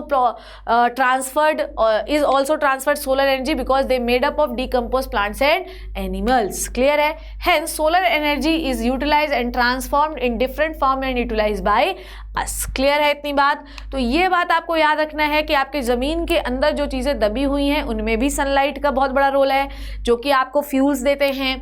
plants में बहुत बड़ा रोल है। तो everything which is continuously utilise by the human body ultimately इनके अंदर एनर्जी सन की ही होती है। तो sun is the centralised energy source of the ecosystem. Without that human life और any life can not be possible. Clear? Screenshot ले लीजिएगा, आगे बढ़ते हैं। सो बच्चों ये हुआ आपका वेरी शॉर्ट क्वेश्चन। बहुत सारे वेरी शॉर्ट क्वेश्चन किए, सारे वेरी शॉर्ट का क्वेश्चन किए, हर प्रकार के वेरी शॉर्ट क्वेश्चन किए, ठीक है। फूड चेन का कर लिया, फूड वेब का कर लिया, 10% लॉ का कर लिया, बहुत सारे कर लिए हैं, ठीक है। चलिए अब अपन शुरू करने वाले हैं बेटा जी short answer question. Why bacteria and fungi are called as decomposer? List any two advantage of the decomposer in environment.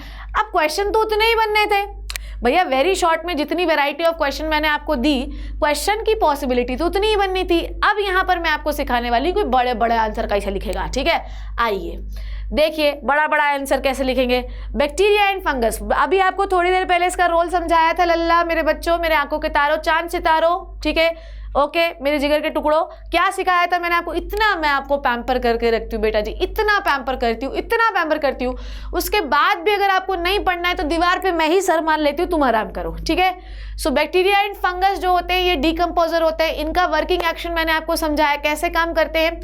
सबसे पहले ये जाते हैं लल्ला, जैसे मान लो दैट्स नो, आपकी मम्मी किसी एक जगह पर कचरा फेंकती हैं, पर क्या वो कचरा जीवन भर वैसा ही रहता है?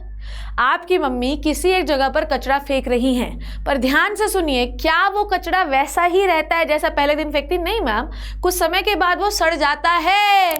तो ये जो डीकम्पोजर्स होते हैं ये पहले कॉम्प्लेक्स चीज़ों को सिंपल चीज़ों में कन्वर्ट करते हैं। क्लियर? समझ में आ रही बात? ये जो डीकम्पोजर्स होते हैं ये पहले कॉम्प्लेक्स चीज़ों को सिंपल चीज़ों में कन्वर्ट करते हैं। कॉम्प्लेक्स चीज़ों को सिंपल चीज़ों में कन्वर्ट करने का मतलब क्या है? कम ऑन एवरीबॉडी, क्या है कि कॉम्प्लेक्स चीज़ों पे ये डीकम्पोजर जाके निकालते हैं एंजाइम्स, और एंजाइम्स निकालकर कॉम्प्लेक्स चीज़ों को ये सिंपल कर देते हैं और फिर स्ट्रॉ लगा के चूस लेते हैं। तो डीकम्पोजर ऐसे वर्क करते हैं, ठीक है। तो ये क्या करते हैं? ब्रेक डाउन द डेड रिमेंट, जैसे कोई मर गया तो उसको पहले ब्रेक डाउन करते हैं by the help of enzymes. उसके बाद इसीलिए इनको डीकम्पोज मतलब पहले कॉम्पोजिशन था उसको डीकम्पोज किया आपने, और ब्रेक डाउन करते हैं कॉम्प्लेक्स ऑर्गेनिक सब्सटेंसेस को इनऑर्गेनिक सब्सटेंस में, और उसके बाद उसे एब्जॉर्ब कर लेते हैं। नहीं एब्जॉर्ब किया तो ये सिंपल इनऑर्गेनिक सब्सटेंस सॉइल में चला जाता है और सॉइल की फर्टिलिटी बढ़ती है। क्या जरूरत है? डीकम्पोजर जो होते हैं ये सबसे पहले क्लींजिंग एजेंट ऑफ एटमॉस्फेयर है, अभी हमने पढ़ा। डीकम्पोजर जो होते हैं वो डेड बॉडीज ऑफ प्लांट और एनिमल पे जो है वो करते हैं। ये सिंपल कॉम्पोनेंट, अच्छा मान लो ये क्या करते हैं? कॉम्प्लेक्स चीज़ों को सिंपल करते हैं, पहले एंजाइम रिलीज कर देंगे जाके फिर उसके बाद उसको एब्जॉर्ब करेंगे। तो कुल मिला के ये करते क्या है, ये करते ये हैं कि सिंपल जैसे ही बन गया कंपोनेंट उसको स्ट्रॉ लगा के चूस लेते हैं। भैया इनका पेट छोटू सा होता है तो जो बचा वो सॉइल में मिला देते हैं। तो डीकम्पोजर्स की वजह से कंटिन्यूसली सॉइल की फर्टिलिटी भी इंक्रीज होती है और डीकम्पोजर्स की वजह से सॉइल जो है वो फर्टाइल होती है और आपका एनवायरनमेंट क्लीन होता है। आंसर लिख लीजिए। इसी तरीके से शॉर्ट आंसर आपको फॉर्म अप करना है। जो पूछ रहा है पहले उसका इंट्रोडक्शन दो, फिर उसके बाद मेन आंसर में आओ और एक कंक्लूजन लिखो। That's reason why decomposer is necessary for the environment. Without conclusion कोई भी आंसर फॉर्म नहीं करना। आपको बताया ना how to write the subjective paper in the examination. How is ozone formed in the upper atmosphere? Why is the damage of ozone layer cause the concern of us? State the cause of this damage. बस वही कहानी है। Ozone form होती है by the reaction of ठीक है, ozone formed by the okay ultraviolet radiation के इस्तेमाल से आपकी जो O2 होती है, लिसन, आपकी जो O2 होती है वो ब्रेक डाउन होती है और सिंगल O बनाती है और फिर यही सिंगल O जाकर O2 से कंबाइन हो जाता है और O3 बनाता है। तो ozone is formed in the upper atmosphere by the reaction of ultraviolet radiation and oxygen molecule. Clear है? ऑक्सीजन मॉलिक्यूल टूटा, इसे एक नेसेंट ऑक्सीजन मिला। ये जो नेसेंट ऑक्सीजन होता है ना बेटा, ये बहुत खतरनाक होता है, बहुत बहुत बहुत बहुत बहुत बहुत डेंजरस। ठीक है, फिर इसको दन्न से स्टेबिलिटी के लिए किससे जोड़ा जाता है? आपके ऑक्सीजन से, और O3 बना लिया जाता है। क्लियर है? और उसके बाद इसको स्ट्रेटोस्फीयर में जमा के रखा जाता है। इधर से हिलेगा नहीं, कोई गुंडा कान नहीं हिलाएगा। और फिर उसके बाद क्या करते हैं हम लोग? उसके बाद फिर कोई भी यूवी रेडिएशन आ ही नहीं पाती। Clear? So damage of ozone layer, ये अगर आपने किया तो कंसर्न्ड है। क्या क्या हो सकता है मुझे बताओ, आप इसमें लिखना क्या क्या हो सकता है। मैम इसमें आई में इन्फेक्शन हो सकता है, आई में एलर्जीज हो सकती है, स्किन कैंसर हो सकता है, आपको एलर्जीज, आपके बाल झड़ने लग सकते हैं, आपको प्री मैच्योर एजिंग आ सकती है, स्किन में खराबी शुरू हो सकती है। ये सारी चीज़ें जो है ये आपको हेल्थ हैजार्ड करती हैं। A cause of this damage is the presence of large amount of chlorofluorocarbon, NO2, pollutants, ठीक है, क्लोरीन, ये सब इसके कारण है। क्लियर? इस तरीके से लिखना। तो सबसे पहले आपको ये देखो, ये जो शॉर्ट आंसर क्वेश्चन है कैसे फॉर्म किया। सबसे पहले आपको बताना है कि ओजोन बनी कैसे, फिर आपको बताना है डैमेज हुआ तो क्या क्या हो सकता है, और अगर किसी को ये जानना है कि डैमेज हुआ तो और इसके क्या हो सकते हैं तो आपको वन शॉट लगाना। सो प्रॉपरली नोट्स बनाया है क्या क्या हो सकता है। स्किन एलर्जी हो सकती है, स्किन कैंसर हो सकता है, आई इरिटेशन हो सकता है, आंसू आ सकते हैं, ठीक है, नोज बहने लग सकती है, आपको अस्थमा हो सकता है, बहुत सारे और भी कारण हो सकते हैं। क्लियर है? सो इस तरीके से आपको ये वाला आंसर फॉर्म करना है। Next, state 2 problems caused by the non biodegradable waste generated in the daily life. बहुत बहुत बहुत प्रॉब्लम है यहाँ। ठीक है, सबसे पहली प्रॉब्लम तो मैं आपको बताती हूँ, सबसे पहला प्रॉब्लम तो ये है बेटा, सबसे पहला प्रॉब्लम है ये। आपको पता है कि नॉन बायोडिग्रेडेबल वेस्ट को यूज करने से आपको हो सकता है कैंसर। क्या हो सकता है? कैंसर। मैम ये कैसे हो सकता है? सबसे पहली बात तो आपको ये बात बहुत ही अच्छे से ध्यान से सुननी और समझनी जरूरी है बेटा। क्या है मैम, आप बता दो जरा। कैंसर का कोई, मैं ये बोलूं कि कैंसर, कोई सोचे कि कैंसर कैसे हो गया तो शायद सामने वाले को पता है, मैंने तो कभी दारू नहीं पी, कभी सिगरेट नहीं पी, कभी शराब नहीं पी, मुझे कैसे हो गया। कैंसर का कोई कॉज एग्जैक्टली क्या है किसी को कभी नहीं पता चलता, कैसे भी हो सकता है कैंसर। सो देयर इज, हम जान ही नहीं पाएंगे कि हमको कैंसर कैसे हुआ है। क्लियर है? पर फिर भी कैंसर हो जाता है। तो इसमें प्लास्टिक का भी एक बहुत बड़ा रोल होता है। पॉलीविनाइल क्लोराइड से बने हुए हैं, केमिस्ट्री वाले टीचर आपको बताएंगे। सो जब भी हम बहुत तेज से किसी भी चीज़ को गर्म करते, listen to me very carefully, जब भी हम किसी भी चीज़ को बहुत तेज से गर्म करते हैं, जैसे प्लास्टिक को गर्म किया तो प्लास्टिक पिघलती है, पिघलने से बहुत सारे कार्सिनोजन एजेंट उससे निकलते हैं और वो आपकी बॉडी में जाते हैं, कार्सिनोजन एजेंट जिससे कैंसर होता है और फिर वो आपको कैंसर कॉज करते हैं। ठीक है, तो बायोडिग्रेडेबल वेस्ट से सबसे पहले तो ये है कि आपको कैंसर हो सकता है। नॉन बायोडिग्रेडेबल, ठीक है, और ये नॉन बायोडिग्रेडेबल कभी एनवायरनमेंट से हटते नहीं है, तो जितने भी ये बह बू के जाते हैं और ये तालाब में इकट्ठा होते जाते हैं। Non biodegradable waste, pesticides, fertiliser, इन सब की वजह से बायोमैग्निफिकेशन होता है, आपको कैंसर होता है। नॉर्मल पाइपलाइन में घुसकर ड्रेनेज को क्लॉट कर देते हैं, सॉइल और एयर पोल्यूशन करते हैं। मैंने तो एक क्या 4 बता दिए। क्लियर है? तो आप ना इसमें शॉर्ट है, जैसे मैंने 2 लिखा है तो मैंने आपको 5 पॉइंट बताए, तो ये क्लॉट द ड्रेन्स, ये इसको थोड़ा एक्सप्लेन करना, मैंने छोटा लिखा है पर आपको लिखना पड़ेगा कि क्लॉग कैसे करते हैं, ड्रेनेज में बहते हुए जाते हैं, it will clog drain drainage को क्लॉट कर देते हैं और ड्रेनेज जो है वो नॉर्मल वाटर बॉडी में आ जाता है, जिससे बहुत सारी डिजीजेस हो सकती हैं। सॉइल को कैसे पल्यूट करते हैं, वाटर को कैसे पल्यूट करते हैं, वाटर में जाते हैं, जिसकी वजह से बायोमैग्निफिकेशन बढ़ता है। पूरा बायोमैग्निफिकेशन का डायग्राम के साथ एक्सप्लेन कर देना, तो शॉर्ट आंसर क्वेश्चन इस तरीके से आपका बन जाएगा। क्लियर है? क्लियर है? तो ये ड्रेन को क्लॉट करेंगे, ड्रेनेज में जो वेस्ट है, जो पॉटी है, वो आपके नॉर्मल वाटर बॉडी में आ जाएगा, आप उसको पी लेंगे, आपको विभिन्न प्रकार की बीमारियां होंगी। अगर आपको वाटर और सॉइल पोल्यूशन हो रहा है, वाटर पोल्यूशन होगा, फर्टिलाइजर पेस्टिसाइड मिलेगा, तो बायोमैग्निफिकेशन होगा। पूरा बायोमैग्निफिकेशन एक्सप्लेन करना, ठीक है। और अगर आपसे देखो इसमें आप पूरा बीमारी एक्सप्लेन कर देना, अमीबियासिस हो जाएगा, डायरिया हो जाएगा, डिसेंट्री हो जाएगा, उल्टी हो जाएगा, और इसमें पूरा बायोमैग्निफिकेशन एक्सप्लेन कर देना, कैसे नहीं नंबर मिलेगा, पूरा नंबर मिलेगा। क्लियर है? डन है? तो ये हुआ अगला। Next, what is biodegradable and non-biodegradable substances? Select 2 biodegradable pollutants from the following: agricultural waste, glass, plastic, sewage, DDT। ठीक है, बायोडिग्रेडेबल वेस्ट और नॉन बायोडिग्रेडेबल वेस्ट आप बहुत अच्छे से जानते हैं, जब से हम पैदा हुए हैं तब से चीज़ पढ़ते जा रहे हैं। जिसको हम टोटली डिकम्पोज कर पाए वो होता है बायोडिग्रेडेबल वेस्ट, और जिसको नहीं कर पाए वो होता है नॉन बायोडिग्रेडेबल वेस्ट। इसमें तो तुम महाभारत लिख सकता है। क्लियर है? चलो, select 2 biodegradable pollutant from the following. कौन कौन सा? एग्रीकल्चर वेस्ट हो गया और सीवेज हो गया, ये 2 हो गए आपके, चुन लिया आपने। डीडीटी, ग्लास, प्लास्टिक, ये होते हैं नॉन बायोडिग्रेडेबल वेस्ट। ठीक है, क्लियर है? समझ गए? तो आपका agriculture waste and the sewage. Clear clear clear clear clear clear. तो जिसको आप टोटली डिकम्पोज कर सकते हैं by the help of decomposer. Decomposer होता है आपका फंगस और bacteria which secretes the enzyme, it will convert the complex organic substance into the simpler organic substance. The simpler organic substance absorbed by the decomposer, and the remains which are not going to absorb by the decomposer get mixed with the soil, which increase the soil fertility. Clear है? Clear है? तो गोबर जो होता है वो अच्छा होता है। क्लियर है?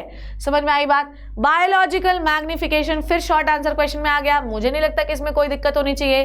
बायोलॉजिकल मैग्निफिकेशन जो होता है एग्जैक्टली इसका मतलब क्या है, पहले ये समझ लो। चलो अब समझो, बायोलॉजिकल मैग्निफिकेशन अपन ऑलरेडी बात कर चुके हैं। What is the biological magnification? फिर से एक बार, accumulation of the toxic substances into each trophic level. Increase in the trophic level shows that toxic concentration of toxic products get increased. This is the biological magnification. So ये पहले आपको biological magnification का definition बताना पड़ेगा, जो मैंने आपको बताई। ठीक है, क्लियर?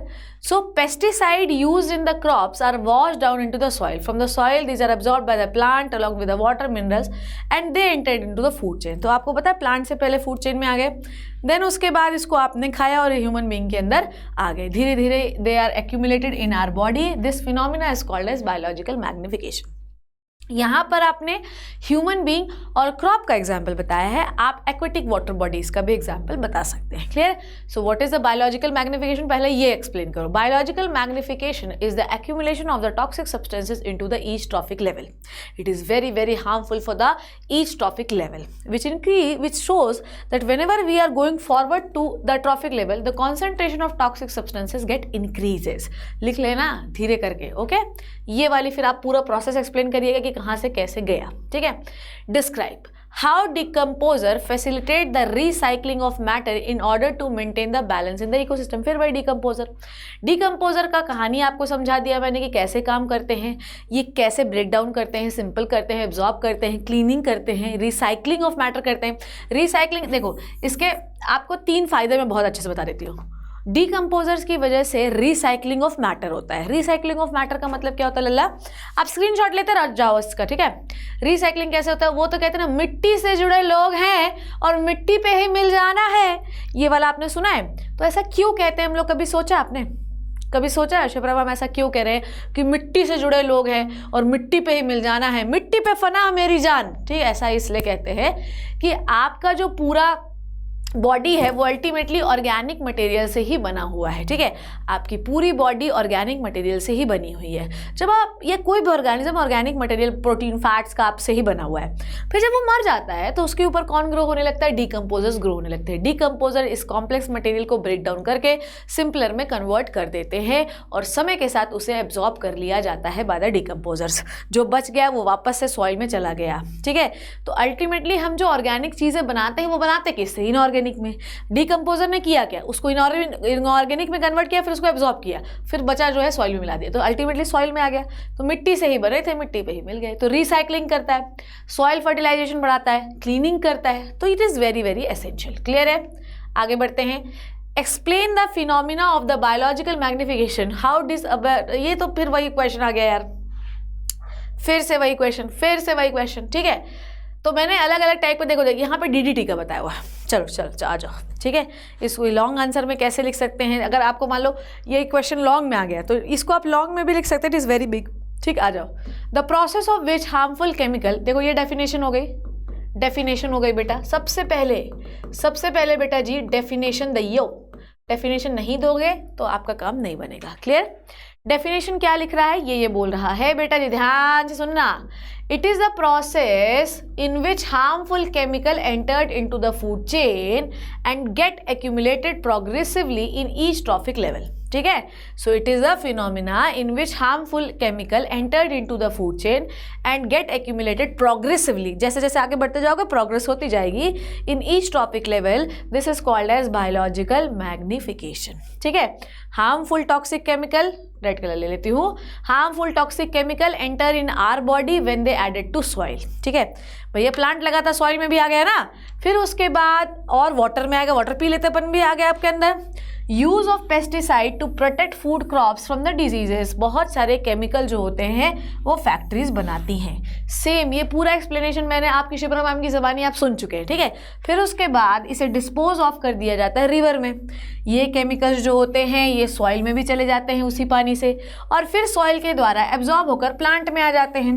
ठीक है, और मछलियों में आ जाते हैं, मछली हम खा लेते हैं, हमारे अंदर फिर आ गए। ठीक है, तो अब आप समझ रहे हैं कि ह्यूमन बींग के अंदर इतना सारा क्यों होता है। एक तो ह्यूमन बींग ने प्लांट खा लिया तो आ गया, ह्यूमन बींग पानी पी लिया तो आ गया, ह्यूमन बींग ने मछली खा ली तो आ गया। तो ह्यूमन बींग में तो कितनी सारी जगह से ये फर्टिलाइजर आ रहा है, तो हमारा बायोलॉजिकल मैग्निफिकेशन सबसे ज्यादा होगा, हमारे अंदर तो ये वेस्ट सबसे ज्यादा होगा। इसीलिए तो मैं बोल रही हूँ कि आखिरी वाला जो ट्रॉफिक लेवल ह्यूमन बींग है उसमें बायोलॉजिकल मैग्निफिकेशन सबसे ज्यादा है, सब जगह से वो ले रहा है। क्लियर है? and it is very harmful for these chemical, very harmful for the food chain. ठीक है, the quantity of these harmful chemical increase with the increased trophic level of the food chain because these substances are not degradable. very important. ठीक है, VVIP question, very very important question. ठीक है, so ये ऐसा क्यों होता है कि हर ट्रॉफिक लेवल पे बढ़ रहा है, ये रीज़न हमको जानना बहुत ज़रूरी है। ये हमको जानना क्योंकि हर ट्रॉफिक लेवल में कोई चीज़ डिग्रेड नहीं होती। जैसे मान लो कि पत्ता खा लिया, पत्ता जो है पच जाएगा, हम जो बायो पेस्टिसाइड खा रहे हैं वो बिना डिग्रेड हुए सॉइल में निकलेगा फिर से, मतलब यहाँ पर वो ख़त्म ही नहीं हो रहा है एनवायरनमेंट से। तो अगर आपको ये लगता है कि बायो पेस्टिसाइड तुम्हारे अंदर नहीं है, बायो पेस्टिसाइड बोल रही, फर्टिलाइजर आपके अंदर नहीं है, तो आप गलत हैं। आपके अंदर है क्योंकि वो डिग्रेड नहीं होता सॉइल में, फिर आपके अंदर, फिर आपने निकाला, फिर सॉइल के अंदर, तो ये नॉन बायोडिग्रेडेबल होते हैं। इसलिए जो भी हाईएस्ट लेवल पे होगा फूड चेन में उसके पास सबसे अधिक कॉन्सेंट्रेशन में ये वाला मटेरियल होगा। जैसे कि accumulation of DDT is maximum in man. DDT क्या होता है, आपका पेस्टिसाइड होता है, destroy the paste. DDT accumulated in the following way of the food chain, सीधे बताया मैंने आपको।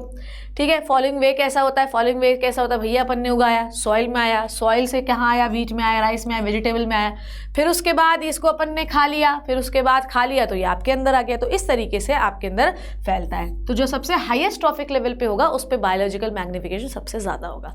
इस तरीके से आपको अपना आंसर फॉर्म करना है। ठीक है, okay, damage to the ozone layer is the cause of concern, आप जस्टिफाई करिए इसका आंसर, बिल्कुल सही है। ठीक है, और any 2 steps to limit the damage, कैसे डैमेज को लिमिट करेंगे। सबसे पहले ओजोन जो होता है ये अल्ट्रावायलेट, सबसे पहले आपको बताना पड़ेगा कि ओजोन क्या है, वो करता क्या है, फिर डिप्लीट होता कैसे है, फिर हो जाएगा तो क्या इसके हार्मफुल इफेक्ट हैं। ओजोन जो होता है ये जो है स्ट्रेटोस्फीयर में पाई जाने वाली लेयर है। ओजोन आपकी अर्थ में, एटमॉस्फेयर में अल्ट्रावायलेट रेडिएशन को आने से रोकता है। अगर आपकी ओजोन लेयर में डिप्लीशन हो जाए तो ये बहुत ही मैटर ऑफ कंसर्न है। इससे ह्यूमन बॉडी पे बहुत सारा इफेक्ट पड़ सकता है, जैसे कि स्किन कैंसर हो सकता है, आई डैमेज हो सकती है, DNA खराब हो सकता है, फेटल डिजीज जिससे आपकी मौत हो सकती है, जेनेटिक मटेरियल खराब हो सकता है। मतलब ऐसा नहीं है कि सिर्फ उस जनरेशन में खराब होता है, ये आपके DNA ही खराब कर देगा, आपके आगे आने वाली पुश्तें खराब हो जाएंगी। क्लियर है, हिरोशिमा नागासाकी में यही हुआ था ना, रेडियो एक्टिविटी की वजह से उनका DNA खराब हो गया, पुश्तें खराब होती रही। तो radiations are very very harmful बेटा, दे आर पेनिट्रेटेबल, ये पेनिट्रेट करके आपका डीएनए नष्ट कर देती है, डीएनए खराब कर देती है। और आप हो सकता है आपके आगे आने वाले, हो सकता है जो प्रेग्नेंट माँ है वो निकल गई, यूवी रेडिएशन आ गया तो उसका फीटस खराब हो गया। बहुत सारे साइड इफेक्ट है बेटा। अब इसको कैसे लिमिट करें, ठीक है, देखो 2 स्टेप्स लिमिट दिस डैमेज। कैसे करो, आपको जो स्प्रे आप प्रोपेलेंट्स में यूज करते हैं जैसे फ्लोरोकार्बन, ठीक है, क्लोरोफ्लोरोकार्बन, जो कि ओजोन लेयर में डिप्लीट कर रहे हैं, इनका यूज कम करिए, ठीक है, कम इसको करिए। उसके बाद जो है लार्ज स्केल न्यूक्लियर एक्सप्लोजन जो हो रहा है ऑफ सुपरसोनिक प्लेन्स, इनको भी अपने को कम करना पड़ेगा। न्यूक्लियर एक्सप्लोजन से भी बहुत सारी जो है हार्मफुल चीज़ें निकलती हैं जिसकी वजह से ओजोन डिप्लीट हो सकती है। तो ये सारे आपको पोल्यूशन कम करना पड़ेगा, गाड़ियाँ कम चलानी पड़ेगी, ये सब इसके कारण हैं जो कि आप रोक सकते हैं। तो सबसे पहले अगर आप शॉर्ट आंसर बनाना चाहते हैं, इसका लॉन्ग भी बना सकते हैं। लॉन्ग कैसे बनाएंगे बताती हूँ। लॉन्ग बनाने के लिए सबसे पहले आप क्या करो कि एक छोटू सा डायग्राम बना देना। डायग्राम में क्या है, एटमॉस्फेयर दिखा देना, स्ट्रेटोस्फेयर, ट्रोपोस्फेयर सारे दिखा देना। स्ट्रेटोस्फेयर में ओजोन को कॉन्सेंट्रेट करके दिखा देना, क्लियर है। फिर आप बताना ओजोन लेयर क्या होती है, वो कैसे बनती है, ओजोन लेयर करती क्या है, ये हो गया। फिर उसके बाद बताना कि ओजोन लेयर डैमेज कैसे होती है, ये बता दिया। फिर उसके बाद आप बता देना कि ओजोन लेयर से ह्यूमन बीइंग को क्या हार्मफुल है, skin cancer, DNA damage, genetic material खराब हो जाना, एलर्जीज हो जाना, ठीक है, ये सारी। फिर उसके बाद आप बता देना कि हम इसको रोक कैसे सकते हैं। ठीक, बन गया आपका लॉन्ग आंसर। तो यही तो होता है, एक ही क्वेश्चन तो होता है बेटा। अब इसमें ज़्यादा क्या आप लिखोगे, ठीक है, इसमें ज़्यादा इससे क्या लिखोगे। ठीक, अब आइए, what do you mean by environment. ये मैडम आपने इंट्रोडक्टरी पार्ट का कुछ नहीं दिया, कैसे भूल सकती है मैम यार, कैसे मैम ये भूल सकती कि इंट्रोडक्टरी पार्ट के तो क्वेश्चन बनाए ही नहीं मैम हर प्रकार का। मतलब अब तुम्हें आर एनवायरनमेंट नहीं भी पढ़ोगे, अगर ये सेशन, ये वीडियो आप देख रहे हो तो मैं बता रही हूँ कि इसके अलावा कोई और क्वेश्चन नहीं आएगा। धड़ाधड़ बस समझते जाना, स्क्रीनशॉट खचक खचक लेते जाना, क्लियर है। Aggregate of all external condition and their influences affecting the life and the development of an organism and its natural habitat is the environment। ठीक है, तो समझिए, it is the aggregate of all external condition and their influences affecting the life। ठीक है, तो आपकी जो भी एनवायरनमेंट क्या है, एनवायरनमेंट ये है आपके आसपास जो भी चीज़ें हैं, मक्खी है, मकोड़ा है, कीड़ा है, कुछ भी है बेटा, पानी है, रेत है, हवा है, ओला है, गोला है, कुछ भी है, अगर इससे आपकी लाइफ को इफेक्ट हो रहा है, ठीक है, और डेवलपमेंट ऑफ ऑर्गेनिज्म और इसके नेचुरल इफेक्ट हैबिटेट में इफेक्ट हो रहा है, तो यही उसका एनवायरनमेंट है।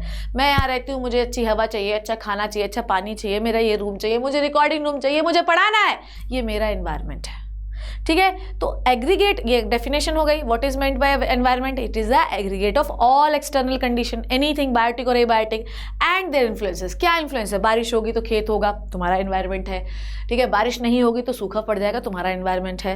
ठीक है, डेजर्ट में नहीं होती बारिश तो वो उनका एनवायरनमेंट है, क्लियर। तो क्या इन्फ्लुएंस है एक्सटर्नल एनवायरनमेंट का, आपके डेवलपमेंट में और आपकी नेचुरल हैबिटेट में, यही है आपका एनवायरनमेंट। तो aggregate of all the things which is present in around you which influences your life or your influences your development or influences your habitat, this is called as our environment। ठीक है, इसके 2 component, abiotic पूरे लिख देना, biotic पूरे लिख देना, clear है, समझ में आ गई बात। डन, आगे बढ़े। Done. Aquarium requires regular cleaning where the lakes do not. ठीक है, चलिए बताइए, एक्वेरियम जो होता है वो रेगुलर क्लीनिंग मांगता है पर लेक क्यों नहीं मांगता। देखो भैया सुनो ध्यान से, एक्वेरियम होता है छोटा एनवायरनमेंट, ठीक है, लेक होता है बहुत बड़ा एनवायरनमेंट। एक्वेरियम में हम कभी भी डीकम्पोजर नहीं घुसाते, उसमें स्कैवेंजर्स फिशेस नहीं घुसाते अपन, तो जिसकी वजह से हमको खुद क्लीन करना पड़ता है। लेक तो एनवायरनमेंट है भैया, उसमें तो क्या क्या नहीं पाया जाता, भयंकर डीकम्पोजर होते हैं। तो अगर कोई मछली मर गई, कोई गंदगी आ गई तो डीकम्पोजर उसे खा सकते हैं, इसलिए उनको क्लीनिंग की जरूरत नहीं है। नॉर्मली लेक के पास बहुत सारा डाइवर्स फॉर्म ऑफ लाइफ होता है। ठीक है, देखो यहाँ पे अंडरलाइन कर रही हूँ, large number of food chains होती हैं। ठीक है, इनके पास नेचुरल क्लेंजिंग एजेंट है which is the decomposer. Ecosystem इनका बहुत स्टेबल होता है। एक्वेरियम में बहुत ही limited number of food chains है और बहुत ही लिमिटेड नंबर ऑफ ऑर्गेनिज्म है। यहाँ पर जो है, देखो ध्यान से, हो सकता है, ठीक है, हो सके बाय है, ठीक है, गर्मी है, जल्दी से पढ़ते हैं अपन। सो बाय हो सकता है कि आपके जो लेक है, जो समंदर बोलिए, जो पॉन्ड है आपका, उसमें एक्सेसिव ग्रोथ ऑफ एल्गी हो जाए, पर वहाँ पर इतने सारे डीकम्पोजर हैं कि वो उनको खा जाते हैं। पर ऐसा होता भी है, कई बार डीकम्पोजर का लेवल कम होने लगता है तो एक्सेसिव एल्गी हो जाता है, तो पानी पल्यूट हो जाता है। पर एक्वेरियम में पोल्यूशन के ज़्यादा चांसेस है क्योंकि उसमें नेचुरल डीकम्पोजर नहीं है, जबकि लेक में है। ठीक है, और हमेशा याद रखिए कि लेक, ध्यान सुनो, इसलिए एक्वेरियम, लेक को ज़्यादा क्लीन नहीं करना पड़ता, एक आध बार कर दे तो चलेगा, पर पॉन्ड को जो एक्वेरियम को करना पड़ेगा। नेचुरल डिकम्पोजर नहीं है, नॉर्मल लिमिटेड बायो चेन है उसके पास, लिमिटेड फूड चेन है उसके पास, लिमिटेड ऑर्गेनिज्म है, तो डिकम्पोजर नहीं होगा तो गंदगी साफ कौन करेगा? लेक में तो भर भर के। ये लिख लिया आपने, स्क्रीनशॉट ले लिया, आगे बढ़ते हैं। How can you help in reducing the problem of waste disposal? Give any 2 method, बताइए कैसे करेंगे हम लोग। बहुत सारे हैं यार, बहुत सारे हैं, जैसे कि क्या हो सकता है आपका, मैं आपको बताती हूँ। Reduce, reuse, recycle. पहला तो अपन ने बचपन से, जब से पैदा हुए हैं तब आपको पता है कि कैसे वेस्ट मैनेज करते हैं। रिड्यूस करो, यूज़ करना रिड्यूस करो।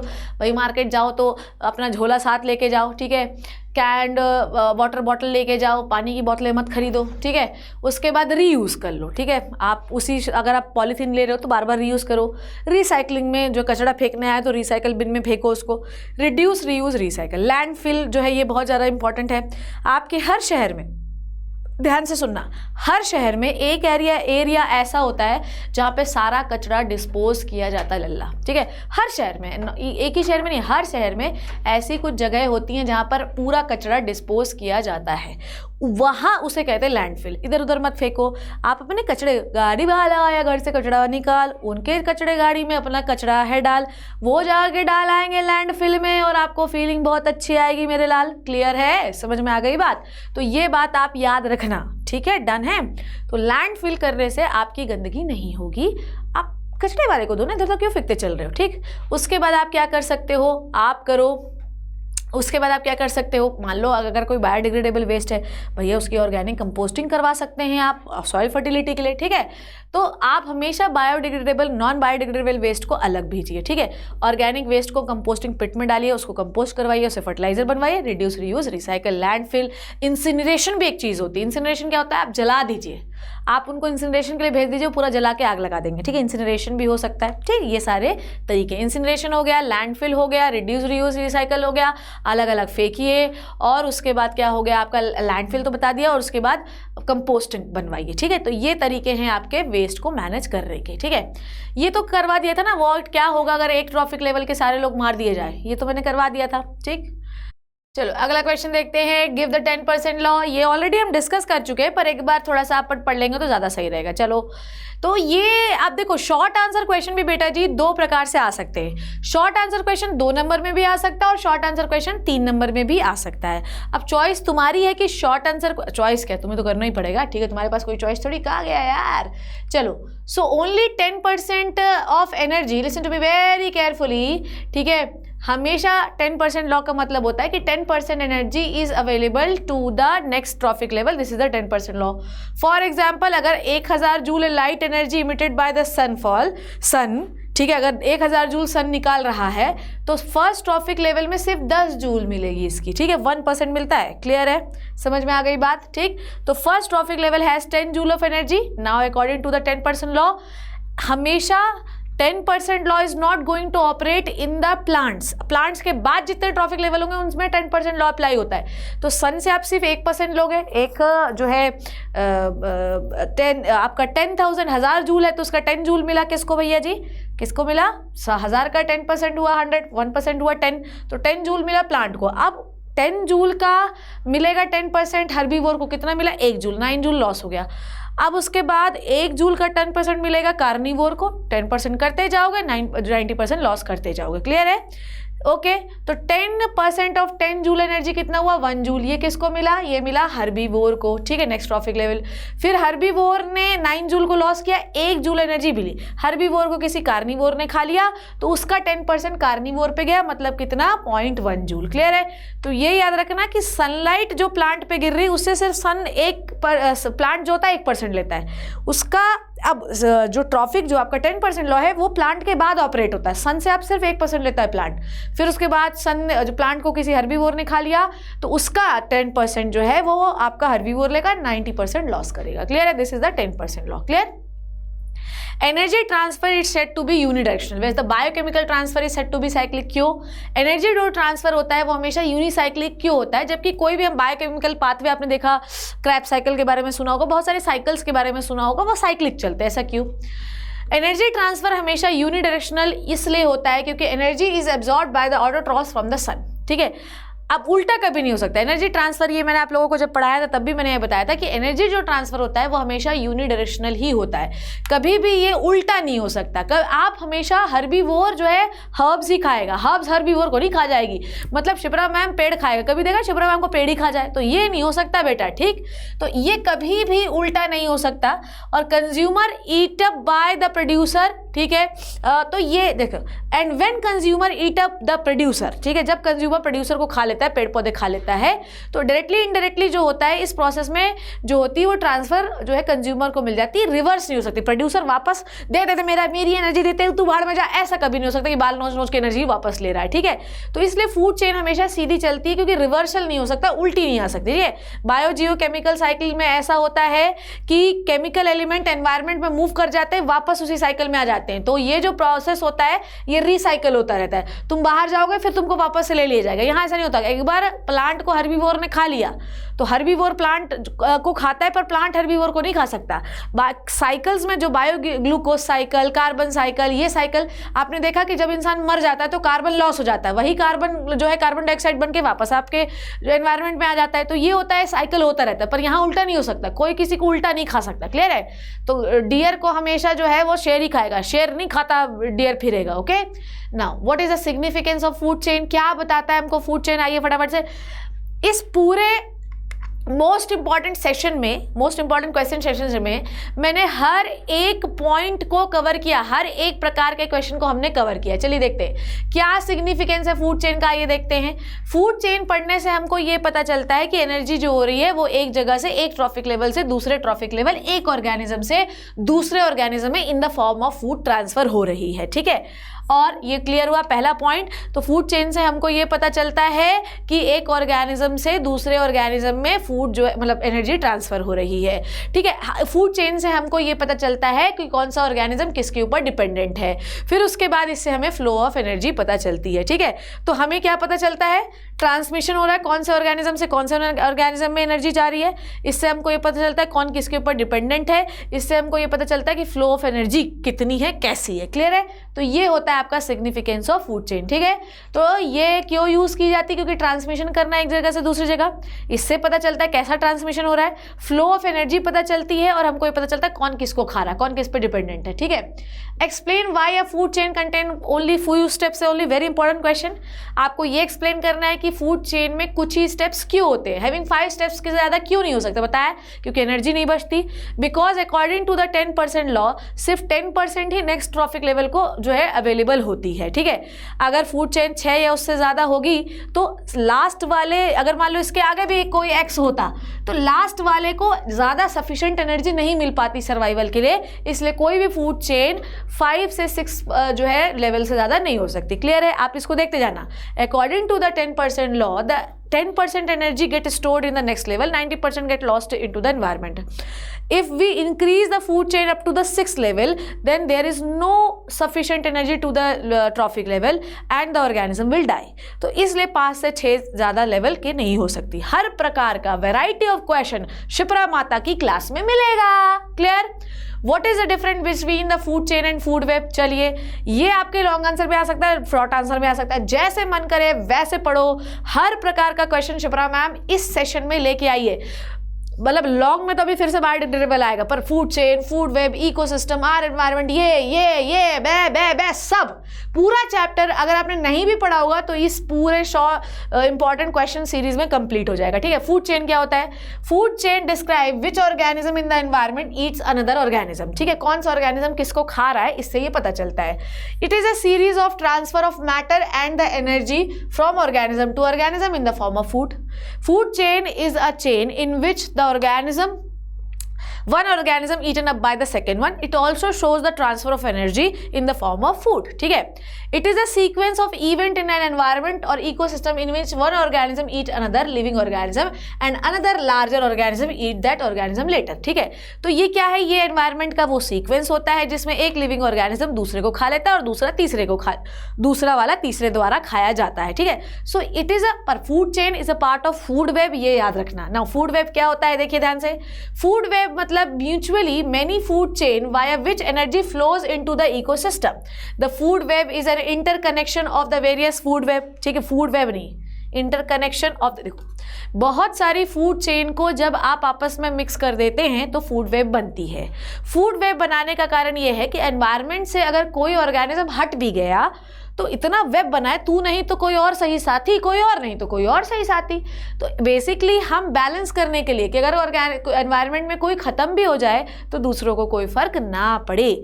Food web is just like the food chain, ठीक है, हमेशा याद रखिए, फूड, बहुत सारी फूड चेन को मिला दोगे तो फूड वेब बन जाएगा। तो it is just like the food chain, rarely one organism eaten up by the multiple predator. हम लोगों ने ये देखा कि फूड चेन में हर्बीवोर को कार्निवोर, कार्निवोर को टॉप कार्निवोर खाता है, पर यहाँ पर प्रोड्यूसर को बहुत सारे लोग खा सकते हैं। ग्रास हॉपर, बटरफ्लाई, डियर, खरगोश, कोई खरगोश को शेर भी खा सकता है, खरगोश को लोमड़ी भी खा सकती है। तो यहाँ पर आप देखते हैं कि वन ट्रॉफिक लेवल या one organism eaten up by the many organism. Food chain में एक को एक ही खा रहा था, बहुत, इसीलिए बहुत सारी फूड चेन को मिलाकर फूड वेब बनाते हैं। क्यों बनाना है? क्योंकि इकोसिस्टम को बैलेंस करना है, and food webs are the more complex than the food chain. Clear? Clear? मक्खन मलाई, दूध मलाई आज तुमने खाई, शिप्रा मैम के साथ आई। क्लियर है बच्चों? आ जाओ। डिफरेंट, अच्छा ये तो हो गया ना फूड चेन और फूड वेब, ये वाला तो क्वेश्चन करा दिया। ओ हो क्वेश्चन गड़बड़ हो गया। चलो ये है आपका क्वेश्चन, मैं लिख देती हूँ बेटा, टेंशन नहीं लेना। अरे यार इंसानों से ही गलती होती है, मेरे स्लाइड नंबर से हो गई है पर कोई बात नहीं, आ जाओ देखते हैं। ओके, बताना है हमको इफेक्ट ऑफ, ठीक है, effect of ozone layer depletion. ला आपको इसमें ये बताना है कि ओजोन लेयर डिप्लीशन के क्या इल इफेक्ट हो सकते हैं। ये क्वेश्चन नहीं है, ये क्वेश्चन गलत है, ठीक है। सो आपको ये बताना है कि क्या इल इफेक्ट हो सकते हैं ओजोन। बाप रे, मेरा बोर्ड तो इतना गर्म हो रहा है जैसे कि एकदम हार्ट होते जा रहा है, ठीक है। ओके, बताओ जल्दी से। ह्यूमन हेल्थ पे क्या फर्क पड़ सकता है? स्किन कैंसर हो सकता है, आई एलर्जीज हो सकती है, कैटरैक्ट हो सकता है और इम्यून डेफिशिएंसी हो सकती है। बेटा जेनेटिक डिसऑर्डर हो सकते हैं, मैं लिख देती हूँ यहाँ पे, जेनेटिक डिसऑर्डर हो सकते हैं। आपको डीएनए डैमेज हो सकता है, आपका डीएनए डैमेज हो सकता है, ये सारी कंडीशन। एग्रीकल्चर में प्लांट की ग्रोथ खत्म हो सकती है और एग्रीकल्चर में आपकी प्रोडक्टिव क्रॉप प्रोडक्शन ही नहीं होगा ढंग से। क्लियर? तो ये है effect of ozone layer. Clear? Marine environment में क्या फर्क पड़ सकता है? मैराइन एनवायरनमेंट में जो फोटोसिंथेसाइजिंग फाइटोप्लैंक्टन्स होते हैं, इनका नंबर कम होने लगता है। इसकी वजह से ग्लोबल वार्मिंग होती है और बहुत सारे जो आपके क्या नाम है मैराइन एनवायरनमेंट में ऑर्गेनिजम्स हैं वो मरना शुरू हो जाते हैं। तो एग्रीकल्चर में क्या होता है? प्लांट छोटा होने लगता है, क्रॉप प्रोडक्टिविटी कम हो जाती है। मैराइन एनवायरनमेंट में जो भी फोटोसिंथेटिक ऑर्गेनिज्म होते हैं, फाइटोप्लैंक्टन्स, वो मरने लगेंगे तो सारे मरने लगेंगे। क्लियर है? ग्लोबल वार्मिंग इसकी वजह से होती है। अच्छा, क्यों होता है? मतलब ozone layer depletion global warming की वजह से होता है और यूवी रेडिएशन, अच्छा ग्लोबल वार्मिंग, CFC, इन सब की वजह से होता है। इसमें यूवी रेडिएशन आपके O3 को स्प्लिट कर देती है। क्लियर है? ठीक है, तो ठीक है, क्या लिखा है? The lives of many plastics have been found to be shorten due to the exposure of UV radiation. ठीक है, तो बहुत सारे ऑर्गेनिज्म हो गए, हम प्लास्टिक क्यों लिखा समझ में आ रहा है, ऑर्गेनिजम्स का जो लाइफ है वो शॉर्ट हो गया है due to the exposure of UV radiation. Clear है? How can garbage pollution can be control? मैं वही चीज़ आपको बता चुकी हूँ, तो आई डोंट थिंक सो कि इसमें कुछ, अरे यार इसमें कुछ नया बताने की जरूरत है। This is the last short answer question, then will move to the long answer question. ठीक है, कितने सारे क्वेश्चन करा दिए बेटा, कितने सारे, मतलब ये मानो कि 40 से 45 क्वेश्चन करा दिए। इसीलिए ना मैं ज़्यादातर मोस्ट इंपॉर्टेंट क्वेश्चन को लाइव नहीं लेती, क्योंकि इतने क्वेश्चन लाइव में करा पाना इज इम्पॉसिबल, और हमें कुछ भी करके बहुत सारे सवाल करवाने हैं। अच्छा, लाइव में ये प्रॉब्लम होता है कि बच्चों से इंटरेक्शन करने के चक्कर में इंपॉर्टेंट क्वेश्चन छूट जाते हैं। तो लाइव में 25 से ज़्यादा क्वेश्चन ही नहीं होते। रिकॉर्डेड में ये होता है कि कम से कम 50 क्वेश्चन तो आपको, इसमें 50, 55, 60 क्वेश्चन तो आराम से आपको डिलीवर हो जाते हैं। क्लियर है? आइए, how garbage pollution can be controlled, आओ बताते हैं। आप 3 गार्बेज को क्या करो, रिड्यूस, रीयूज, रिसाइकल, ये पहले बता दिया। प्लास्टिक और पेपर को रिसाइकल करो। ठीक है, और उसके बाद जो है जितना ज़्यादा बायोडिग्रेडेबल प्रोडक्ट्स बना सकते हैं पेपर का यूज़ करिए।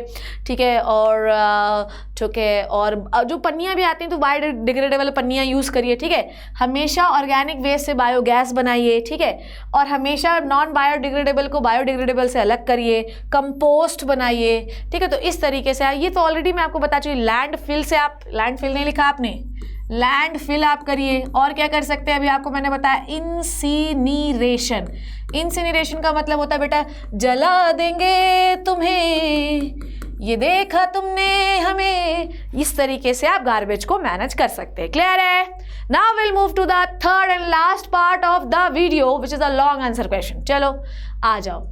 अब ये देखो बेटा, मैंने हर प्रकार के तुमको क्वेश्चन बता दिए, अब बस आपको देखना है कि साइज में अंतर रहेगा। ठीक है, बायोडिग्रेडेबल एंड नॉन बायोडिग्रेडेबल में क्या अंतर होता है? चलिए, बायोडिग्रेडेबल जो होते हैं ये इन ओरिजिन होते हैं। इन ओरिजिन का मतलब ये एनवायरनमेंट में ही बने होते हैं। ठीक है, इनको गोबर गाय भैंसिया ने बनाई, इसको कौन बनाया? तूने बनाया, हमने बनाया, पन्नी बनाई। ठीक है, ये वेस्ट जो होते हैं माइक्रो ऑर्गेनिज्म के द्वारा डिग्रेड कर दिए जाते हैं, बिल्कुल डिग्रेड मतलब डिकम्पोज किए जाते हैं, इनको कभी नहीं कर सकते। इसीलिए बायो मैग्निफिकेशन का कारण है, हर ट्रॉफिक लेवल में इनका नंबर बढ़ेगा। ह्यूमन पॉटी कर देगा, फर्टिलाइजर फिर सॉइल में आ जाएगा, तो ये कभी खत्म ही नहीं होते एनवायरनमेंट से। ठीक है, और ये फ्यूचर में एक्यूमुलेट नहीं होते, ये बायो मैग्निफिकेशन करके हर ट्रॉफिक लेवल में एक्यूमुलेट होते जाते हैं, क्योंकि खत्म ही नहीं होते कभी। चलिए, बायोडिग्रेडेबल्स जो है do not show magnification, they show magnification. ठीक है, example garbage, kitchen waste, sewage, plastic, polythene, metallic cans, chemicals etcetera. ठीक है, effect of non biodegradable waste पूछा गया, क्या है बताइए? क्या क्या हो सकता है? ध्यान सुना, effects of non biodegradable substance in environment. ठीक है, effects of non biodegradable waste. अरे यहाँ पर ऐसा लिखना चाहिए कि हमको जो देखो effects of non biodegradable waste बहुत सारे हैं। ठीक है, बायो मैग्निफिकेशन देखो यहाँ पे लिखा नहीं है, पर मैं आपको बता देती हूँ। नॉन बायोडिग्रेडेबल वेस्ट से क्या हो सकता है बताओ मुझे? आपको हो सकती है बहुत सारी डिजीजेस। ठीक है, बहुत सारी। अरे यार क्या लिखते हो शुभ्रा मैम यार? ठीक है, नॉन अच्छा, अगर आपने नॉन बायोडिग्रेडेबल वेस्ट को सही से मैनेज नहीं किया तो आपको हो सकती हैं बीमारियां।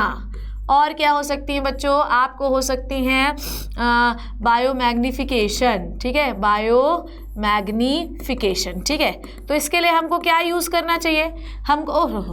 इसके लिए हमको क्या यूज़ करना चाहिए? इसके लिए हमको यूज़ करना चाहिए ये effect of non biodegradable waste. देखा आपने, ये है।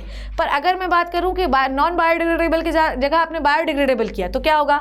इससे कभी पोल्यूशन नहीं होता। देखो, इफेक्ट ऑफ नॉन बायोडिग्रेडेबल ये है, इफेक्ट ऑफ बायोडिग्रेडेबल ये है। तो इस आंसर में आपको डिग्रेडेबल और नॉन बायोडिग्रेडेबल के बीच में डिफरेंस लिखना है, और साथ में आपको लिखना है कि बताओ कि अगर आप नॉन बायोडिग्रेडेबल यूज़ करोगे तो एनवायरनमेंट में क्या फ़र्क पड़ेगा। बहुत सारे जितने जानते हो सब भर देना उसमें, और उसके बाद आपको लिखना है कि अगर आप बायोडिग्रेडेबल यूज़ करोगे तो क्या इफेक्ट पड़ेगा। तो बायोडिग्रेडेबल जो होते हैं आसानी से डिकम्पोज हो जाते हैं, इसलिए एनवायरनमेंट में पोल्यूशन क्रिएट नहीं होता। डिग्रेडेशन ऑफ एग्रीकल्चर वेस्ट जो होते हैं, डिग्रेडेशन मतलब एग्रीकल्चर वेस्ट का भी इस्तेमाल हम लोग कर सकते हैं, और जिसकी वजह से हमें ज़्यादा फर्टिलाइज़र यूज़ करना नहीं पड़ेगा। इसके जगह पर हम जो है क्या नाम से आसानी से अपना काम कर सकते हैं। तो यहाँ पर देखो, it is a effect of biodegradable waste. आपको पोल्यूशन नहीं होगा, आसानी से डिकम्पोज हो जाएगा। एग्रीकल्चर वेस्ट को आप रीयूज़ कर पाएंगे, तो फर्टिलाइजर यूज़ नहीं करना पड़ेगा, इसकी जगह पे मैन्यूर यूज़ करेंगे, बेहतरीन है। नॉन बायोडिग्रेडेबल का मैंने आपको बताया कि यहाँ पर क्या होता है कि ये बायो मैग्निफिकेशन करता है, जिसकी वजह से बहुत सारे लिविंग ऑर्गेनिज्म को दिक्कत होने लगती है, ओजोन लेयर को डिप्लीट करता है। क्लियर है? सो इस तरीके से आपको सब लिखना है। बायोडिग्रेडेबल वेस्ट क्या होता है, नॉन बायोडिग्रेडेबल क्या होता है, दोनों में अंतर क्या होता है। नॉन बायोडिग्रेडेबल को यूज़ करेंगे तो क्या इफेक्ट होगा? ओजोन लेयर में डिप्लीशन होगा, बायो मैग्निफिकेशन होगा। एग्रीकल्चर जो है आपकी सॉइल खराब होने लगेगी, सॉइल पे भैया डीडीटी जाएगा तो खराब हो जाएगा, आपकी सेहत खराब होने लगेगी, एक्वेटिक एनिमल्स को लॉस होने लगेगा। फिर आपको लिखना है बायोडिग्रेडेबल अगर आप यूज़ करेंगे तो आपको क्या फ़ायदा होगा, इफेक्ट्स। ठीक है, चलिए सुटेबल वेस्ट मैनेजमेंट में आई डोंट थिंक सो कि मुझे बताना है, फिर से वही कहानी आ गई कि आप कैसे यूज़ करेंगे। ठीक है, अब देखो सबसे पहले जो है अलग अलग तरीके के लिए। अच्छा, यहाँ पर क्या लिखा पहले क्वेश्चन, लाइट की वजह से दिखता नहीं। Suggest the suitable mechanism for the waste management in the fertiliser factory.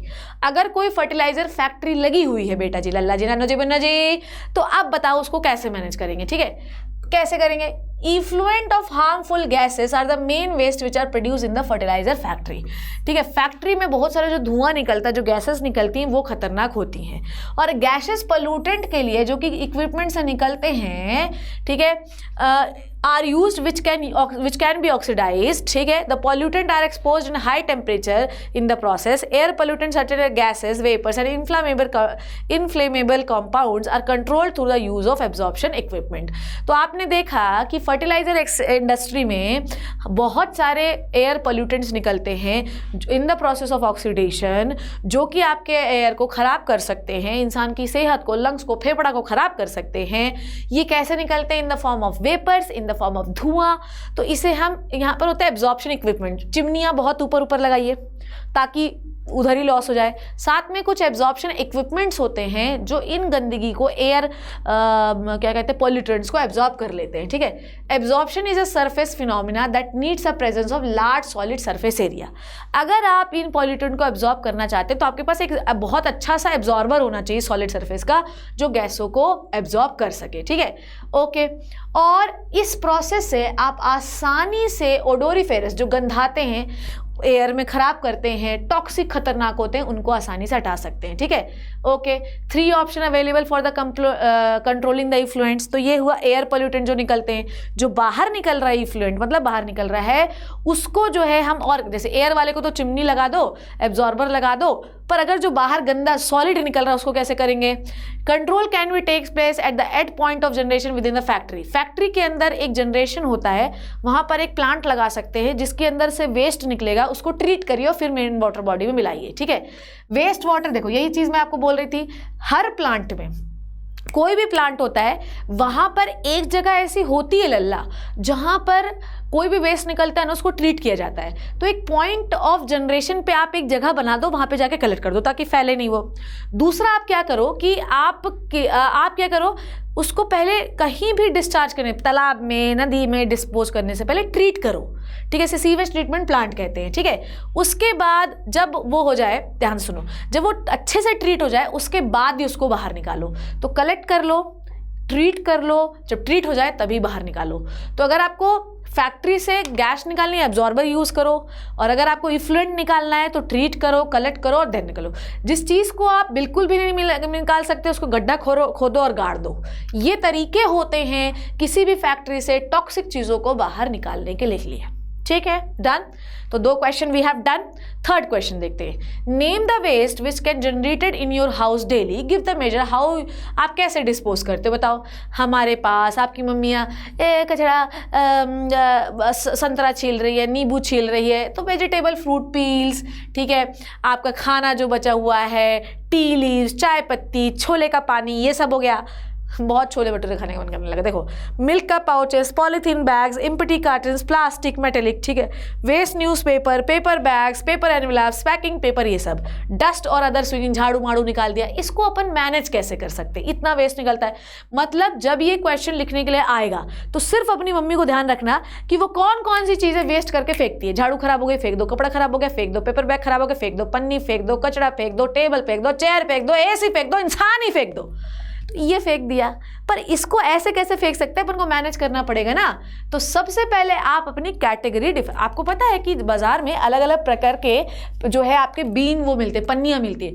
अपना वेस्ट उसी स्पेसिफिक पन्नी में डालना पड़ता है. और आपने देखा होगा कि एक नीला होता है, काला होता है, लाल होता है, अलग अलग प्रकार के ना डस्टबिन्स भी होते हैं. तो सिग्निफाई करते हैं कि ये वाला वेस्ट यहीं फेंकना है. आपके कचरा वाला जो आता है वो भी गीला कचरा, सूखा कचरा अलग लेता है. और वो ना, मेरे घर में तो ऐसा होता है कि मेरी जो मेड्स होती हैं वो सब मिक्स कर देती हैं, फिर वो कचरा वाला अच्छे से डांटता है, कल से मैं नहीं लेके जाऊंगा. तो बेटा जी, इसमें कचरा जो है वो अलग करना होता है. तो मम्मी जान जाती है कि हाउस होल्ड है तो उसको अलग रख देती हूँ, पन्नी है तो उसको अलग रख देती हूँ. ठीक है. तो हमेशा याद रखिए कि डिफरेंट कैटेगरी होनी चाहिए. बायोडिग्रेडेबल है, नॉन बायोडिग्रेडेबल है. रिसाइकल वेस्ट जैसे पेपर हो गया, क्लॉथ हो गया. ठीक है. रिसाइक्लेबल वेस्ट होते हैं जो पॉलीथीन हो गया, प्लास्टिक बैग, कार्टन, बॉटल, ये जो होते हैं ये हमेशा अलग कर लो. और जब वो आता है ना दैट कबाड़ी, ठीक है, कबाड़ी ले लो, ठीक है, उसको दे दो ताकि वो रिसाइकल होने वाली जगह पे ले जाए. उसके बाद अगर आप अच्छा, आपके यहाँ किचन वेस्ट अच्छा क्या होता है, वेस्ट निकल रहा है, तो उसको आप वर्मी कंपोस्ट कर सकते हो किचन गार्डन में. मतलब आपको पता है कि मेरी मम्मी बोलती है कि हमेशा अच्छा प्लांट ग्रोथ चाहिए तो तुम अपने चाय पत्ती को जाके पौधों में डाल दो, दो, पौधे जो है बढ़िया ग्रो होंगे। तो वो चाय पत्ती क्या बना लेती है बेटा, वो चाय पत्ती बना लेती है आपका कंपोस्ट, जिससे आपका पौधा बहुत अच्छा हो जाता है। ठीक है, उसके बाद आपके घर पे अलग अलग डस्टबिन होने चाहिए, गीले वाले, सूखे वाले, हार्मफुल नीडल वीडल वाले, ये सब अलग अलग डस्टबिन होने चाहिए। इस तरीके से आपकी मम्मियाँ वेस्ट को मैनेज घर के अंदर कर सकती हैं। ठीक है, Why does some substances biodegradable and some non-biodegradable? हो एक ही चीज आ रही है, substance which can be degraded and disposed of naturally, ठीक है, by the microorganism, जैसे कि सीवेज, ऑर्गेनिक रिमेन्स, इनको हम कहते हैं बायोडिग्रेडेबल, और जो इनके द्वारा नहीं होते उनको non biodegradable. Man made pesticide, plastic, polythene, fibre, synthetic, ये नॉन बायोडिग्रेडेबल होते हैं।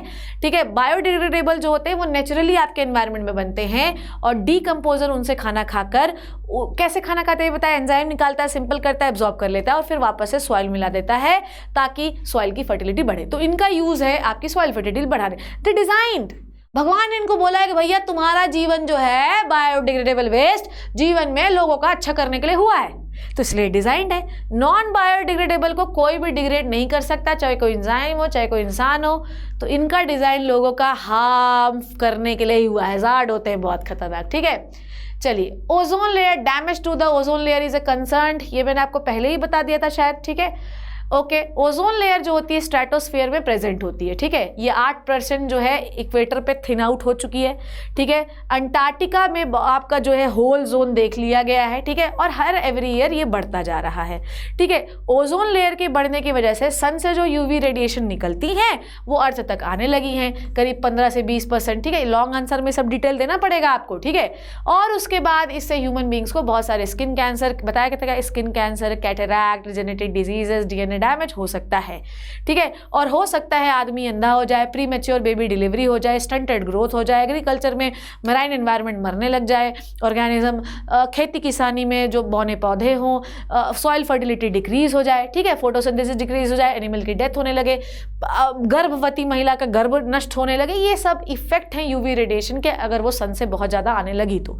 ठीक है, तो लिमिट कैसे करें भैया, जो आप वो CFC जो यूज़ करते हैं उनको बैन करिए। ठीक है, क्लोरोफ्लोरोकार्बन्स को बैन करिए, आप अपने जो है न्यूक्लियर एक्सप्लोजन को बैन करिए, आप पॉल्यूटेंट्स को बैन करिए। क्लियर है, समझ में आ गई बात। चलिए, okay, if all the waste we generate are biodegradable. ठीक है, मान लीजिए, अरे पहले रुक जाइए, अगर सारे वेस्ट आपके बायोडिग्रेडेबल हुए then what effect will this have on the environment. अच्छा है, write two values which will be imbibed if the people are made to understand that generation of waste should be restricted to be biodegradable only.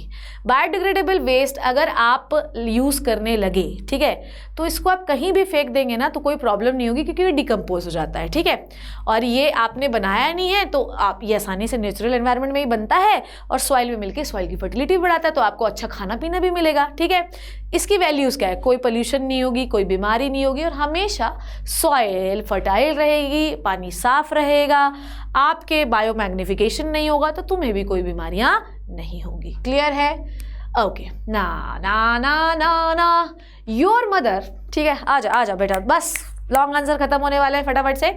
Your mother always thought that fruit juice are very, देख तू कितने बचे, देख लो थोड़ा सा, मेरे ख्याल से अब थोड़े से बचे, 2 और बचे शायद, 2 और बचे बेटा। ठीक है, your mother always thought that fruit juice are very healthy for everyone. हाँ ना, मुझे भी पसंद भी है मुझे। ठीक है, one day she read in the newspaper that some brands of fruit juices in the market have been found to contain certain level of pesticide. उन्होंने सुना कि फ्रूट जूस में पेस्टिसाइड आ रहा है। She got worried as the pesticide are injurious to our health. उनको चिंता हुई, उनको लगा कि क्या पेस्टिसाइड हमारे लिए इंजरी के लिए है। हाउ वुड यू एक्सप्लेन, देखो ये इस तरीके के सवाल बन सकते हैं बेटा, फिर मुझे मत बोलना शिप्रा मैम बताया नहीं आपने। How would you explain to your mother about fruit juices getting contaminated with pesticide. ठीक, कैसे एक्सप्लेन करोगे इसे। It is said that when harmful pesticide, ठीक है, कैसे एक्सप्लेन करोगे, रुक जाओ। ठीक है, पहले मैं ये देख रही हूँ कि ये जो मम्मी ने क्वेश्चन पूछा है, अरे यार ये तो रिपीट है यार बच्चों यार, ओहो, रुक जाओ। ठीक है, तो ये हम कैसे अपनी मम्मी को एक्सप्लेन करेंगे कि ये खतरनाक है, आइए देखते हैं, आइए। ठीक है, ठीक, अब इसको हम ऐसा एक्सप्लेन करेंगे, देखो मैं बता दे रही हूँ, ठीक है, इसमें कुछ भी ऊपर नीचे पर मैं समझाती हूँ। हमें मम्मी को ये समझाना पड़ेगा कि जो पेस्टिसाइड होता है वो ऑर्गेनिजम्स के लिए बड़ा हार्मफुल है। पेस्टिसाइड अगर हम कोल्ड ड्रिंक से पी लें तो पेस्टिसाइड हमारे खाने में भी, वेजिटेबल्स में भी आता ही आता है, कोई नहीं रोक सकता, पानी में भी आता है। धीरे धीरे ये एक्यूमुलेट होगा और आपको बहुत सारी बीमारियां कॉज करेगा, ठीक है। It is said when the harmful pesticide enter our body as well as in the bodies of other organisms, they get accumulated. Beyond its limit, it causes harm and damage to our organs. Name the phenomena. क्या है ये? Biomagnification, ठीक है, सीधी बात है। चलिए अब mummy का क्वेश्चन का आंसर आ गया। From the fruit juices, other plants product groundwater and pesticide enters into our body, other organism, ठीक है, okay, beyond certain level the pesticide become, वो बताओ ये क्या होता है? ये होता है बायोमैग्निफिकेशन। यही था ना दूसरा सवाल मम्मी का, ठीक है, यही था दूसरा सवाल इस क्वेश्चन का। तो ये प्रोसेस क्या कहलाता है? बायोमैग्निफिकेशन। क्लियर है, समझ में आई बात? तो देखो मम्मी के पहले क्वेश्चन का आंसर ये था, ठीक है, हार्मफुल, ये पहले क्वेश्चन का आंसर यहाँ तक था। It is said that harmful pesticide अगर हमारे बॉडी में चला गया तो बॉडी में इकट्ठा होता जाएगा, फिर ये नेक्स्ट लेवल पे चला जाएगा बॉडी में, हर बॉडी में इसका लेवल बढ़ता ही जाएगा, आगे बढ़ते जाओगे लेवल बढ़ता जाएगा। फिर नेक्स्ट क्वेश्चन ये पूछ रहा है कि इसका नाम क्या है? इसका नाम है बेटा बायोमैग्निफिकेशन। ये है इसका definition. Increase accumulation of non-biodegradable waste into the each trophic level, and during the increase of trophic level the concentration of non-biodegradable waste is increases. This is the biomagnification. Clear है? डमट जमट डमट डबट डबट डबट, clear है? समझ में आ गई बात? Done. I don't know ये क्यों आ रहा है, ये क्वेश्चन क्या है? क्लियर, ये पता नहीं यहाँ कहाँ से आ गया। चलो ठीक है, ओके, डन हुआ इतनी बात। ओके, ये वही चीज़ है यार, रिपीट हो रहा है। ओके, आगे क्वेश्चन देखते हैं। What are trophic levels in the food chain? Explain the flow of energy through the food chain. What are 4 trophic level in the food chain represent in the form of ecological pyramid? यही बता दूं। Traffic level क्या होते हैं food chain में, ये समझते हैं सबसे पहले। They are the steps. अभी देख रही हूँ मैं कितने क्वेश्चन बचे हैं यार, ये तो बहुत सारे करा दिए यार, बस आखिरी है, बच्चों रोएंगे नहीं। So they are, what is the trophic levels, ठीक है, ये वाले थोड़े ऊपर नीचे हो गए हैं, शायद मैंने पीपीटी में कन्वर्ट किया तो शायद ऊपर नीचे हो गए, पर वही फ्रूट जूस वाला है, फ्रूट जूसेस वाला है, ठीक है। ओके, ना ना ना ना ना ना ना ना ना ना ना, अब आया सही, ठीक है। तो मम्मी ने ये पूछा कि, मम्मी ने बोला कि भैया मैंने सुना कि कोल्ड ड्रिंक में क्या, अब मेरे को सही मिल गया, ठीक है, ये थोड़ा सा वो इनकम्प्लीट था। तो मम्मी ने बोला कि कोल्ड ड्रिंक में हमने सुना कि पेस्टिसाइड मिलाते हैं यार। बेटा चुन्नू कैसे होगा? चलो आओ मम्मी को एक्सप्लेन करते हैं। मम्मी स्ट्रेस मत लो, सुनो। During the growth of plants and formation of fruits, ठीक है, ऐसा क्यों हुआ कि फ्रूट जूसेस में आ गया आपका पेस्टिसाइड? तो मम्मी को समझाओ। जब प्लांट ग्रो होता है और उसमें फ्रूट बनता है तो पैथोजेंस को मारने के लिए हम उसमें पेस्टिसाइड यूज़ करते हैं, ठीक है। कुछ पेस्टिसाइड फ्रूट्स के अंदर एंटर हो जाता है, ठीक है, मम्मी स्ट्रेस नहीं लो। और ये जो है फिर पत्तियों में एंटर हो जाता है, यही पत्तियां जो है ज़मीन में गिरती हैं, सॉइल में पेस्टिसाइड आ जाता है, ठीक है, ओके। और ये पेस्टिसाइड जो है, यही पेस्टिसाइड आपके सॉइल में फैलेगा, फिर पानी में आ जाएगा, फिर वही पानी हम पी लेंगे। तो मम्मी स्ट्रेस नहीं लो, जो पानी तुम पी रहे हो उसमें भी पेस्टिसाइड मिला हुआ है। तो अगर फ्रूट जूस में पेस्टिसाइड मिला है तो बेसिकली ये बायोमैग्निफिकेशन है। पेस्टिसाइड जब हम उसको क्रश कर रहे थे जूस बनाने के लिए तो पेस्टिसाइड उसमें आ गया, ठीक है। It also cause the contamination of fruit juice, और इसी की वजह से आपका फ्रूट जूस खराब हो गया, ठीक है, ओके, प्रिपरेशन के दौरान खराब हो गया। नेक्स्ट वाले का तो मैंने आंसर बता दिया। ये प्रोसेस क्या कहलाता है? बायोमैग्निफिकेशन। क्लियर है? चलिए आगे बढ़ते हैं। Now the last question of the session which is the trophic level. Trophic level क्या है फूड चेन में? Trophic levels are the steps और division of food chain which are characterised by the particular method of obtaining food. ठीक है, ये क्या है? ये स्टेप्स हैं। ध्यान से listen to me very carefully. These are the steps, ध्यान से सुनो, दे आर द स्टेप्स और डिवीजन ऑफ फूड चेन। ये स्टेप्स हैं, डिवीजन ऑफ फूड चेन है, characterised by the particular method of the obtaining food. मतलब it is जैसे हम बोल रहे हैं फूड चेन, तो फूड चेन के डिफरेंट स्टेप्स को हम ट्रॉफिक लेवल कहते हैं। It is a characterisation. Trophic level देख के हमें बता सकते हैं कि कौन किसको खा रहा है। ठीक है, ट्रॉफिक लेवल अलग अलग प्रकार के होते हैं, T1, T2 एंड T3। ठीक है, प्रोड्यूसर, हर्बीवोर एंड कार्निवोर, ठीक है। Flow of energy through the food chain, energy always enter food chain through the producer. Producer और green plant trap the solar energy, ठीक है, खींच लेता है और उसको केमिकल एनर्जी में कन्वर्ट करता है by the process of photosynthesis.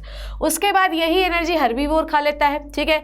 फिर उसके बाद जब हर्बीवोर उसको खाता है तो बहुत सारी एनर्जी जो होती है वो लॉस होती है। कितने परसेंट? 90%। सिर्फ लेता कितनी है, वो रखता कितनी? 10%। फिर उस हर्बीवोर को किसने खा लिया? कार्निवोर ने। फिर बहुत सारी एनर्जी, फिर 90% लॉस हुई, वो कितने रखा? उसकी 10%, ठीक है। फिर उसको उसने टॉप कार्निवोर ने खा लिया, फिर 90% लॉस हुई और 10% नेक्स्ट लेवल पर ट्रांसफर हुई। ये आप थ्योरी के फॉर्म में देख सकते हो बेटा, ठीक है। थ्योरी मैंने बता दी है, आप देख लो, ठीक है। उसके बाद जो है नेक्स्ट इज फूड चेन। बताओ, ये है आपकी aquatic food chain, phytoplankton, जूप्लैंक्टन, small fishes and large fishes, large fishes नहीं, लार्ज फिशेस। क्लियर है? समझ में आ गया? इसको आप पिरामिड के फॉर्म में बता सकते हो। बताओ, मैराइन एनवायरनमेंट में सबसे पहले कौन होगा? फाइटोप्लैंक्टन, ठीक है। पिरामिड के फॉर्म में भी बता सकते हो। देखो बेटा, पिरामिड का शेप जो होता है, लिसन, पिरामिड का जो शेप होता है उसमें बेस में वही ऑर्गेनिज्म आएंगे जिसका नंबर सबसे ज्यादा होगा। तो जिसका नंबर सबसे ज्यादा बेटा जी, वो हमेशा नीचे आएगा। तो आपके मैराइन एनवायरनमेंट में जो फाइटोप्लैंक्टन्स होते हैं वो सबसे ज्यादा होते हैं। पिरामिड देखा है ना, तो नीचे से चौड़ा होता है। फिर उसके बाद कौन आता है? जूप्लैंक्टन्स, ठीक है। फिर उसके बाद कौन आता है बेटा जी? स्मॉल फिशेस, ठीक है। उसके बाद कौन आता है? Large fishes. तो ये आप पिरामिड भी बना सकते हो, चेन भी बना सकते हो। क्लियर है? क्लियर है? सो ये हुआ, this is the last answer of the session. So today we have completed so many questions. Clear है?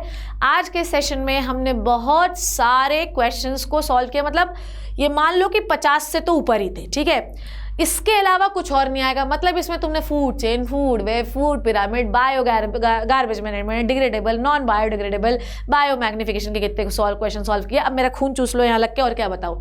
इसके अलावा कोई सवाल नहीं आएगा, सारे तो करा दिए यार। इसके अलावा कोई और सवाल आ ही नहीं सकता। बस अब आपको कोशिश दम भर के इस वीडियो को लोगों को शेयर करना। पढ़ लो बेटा, शुभ्रा मैम ने पढ़ा दिया, जाओ। इसके अलावा कुछ नहीं आएगा। स्लाइड्स में सब कुछ लिखा था, आपको बस स्क्रीनशॉट लेना था, आप लेते जाओ, आपके नोट्स भी बनते जाएंगे। क्लियर है? कोशिश हमेशा आखिरी सांस तक करनी चाहिए, ठीक है।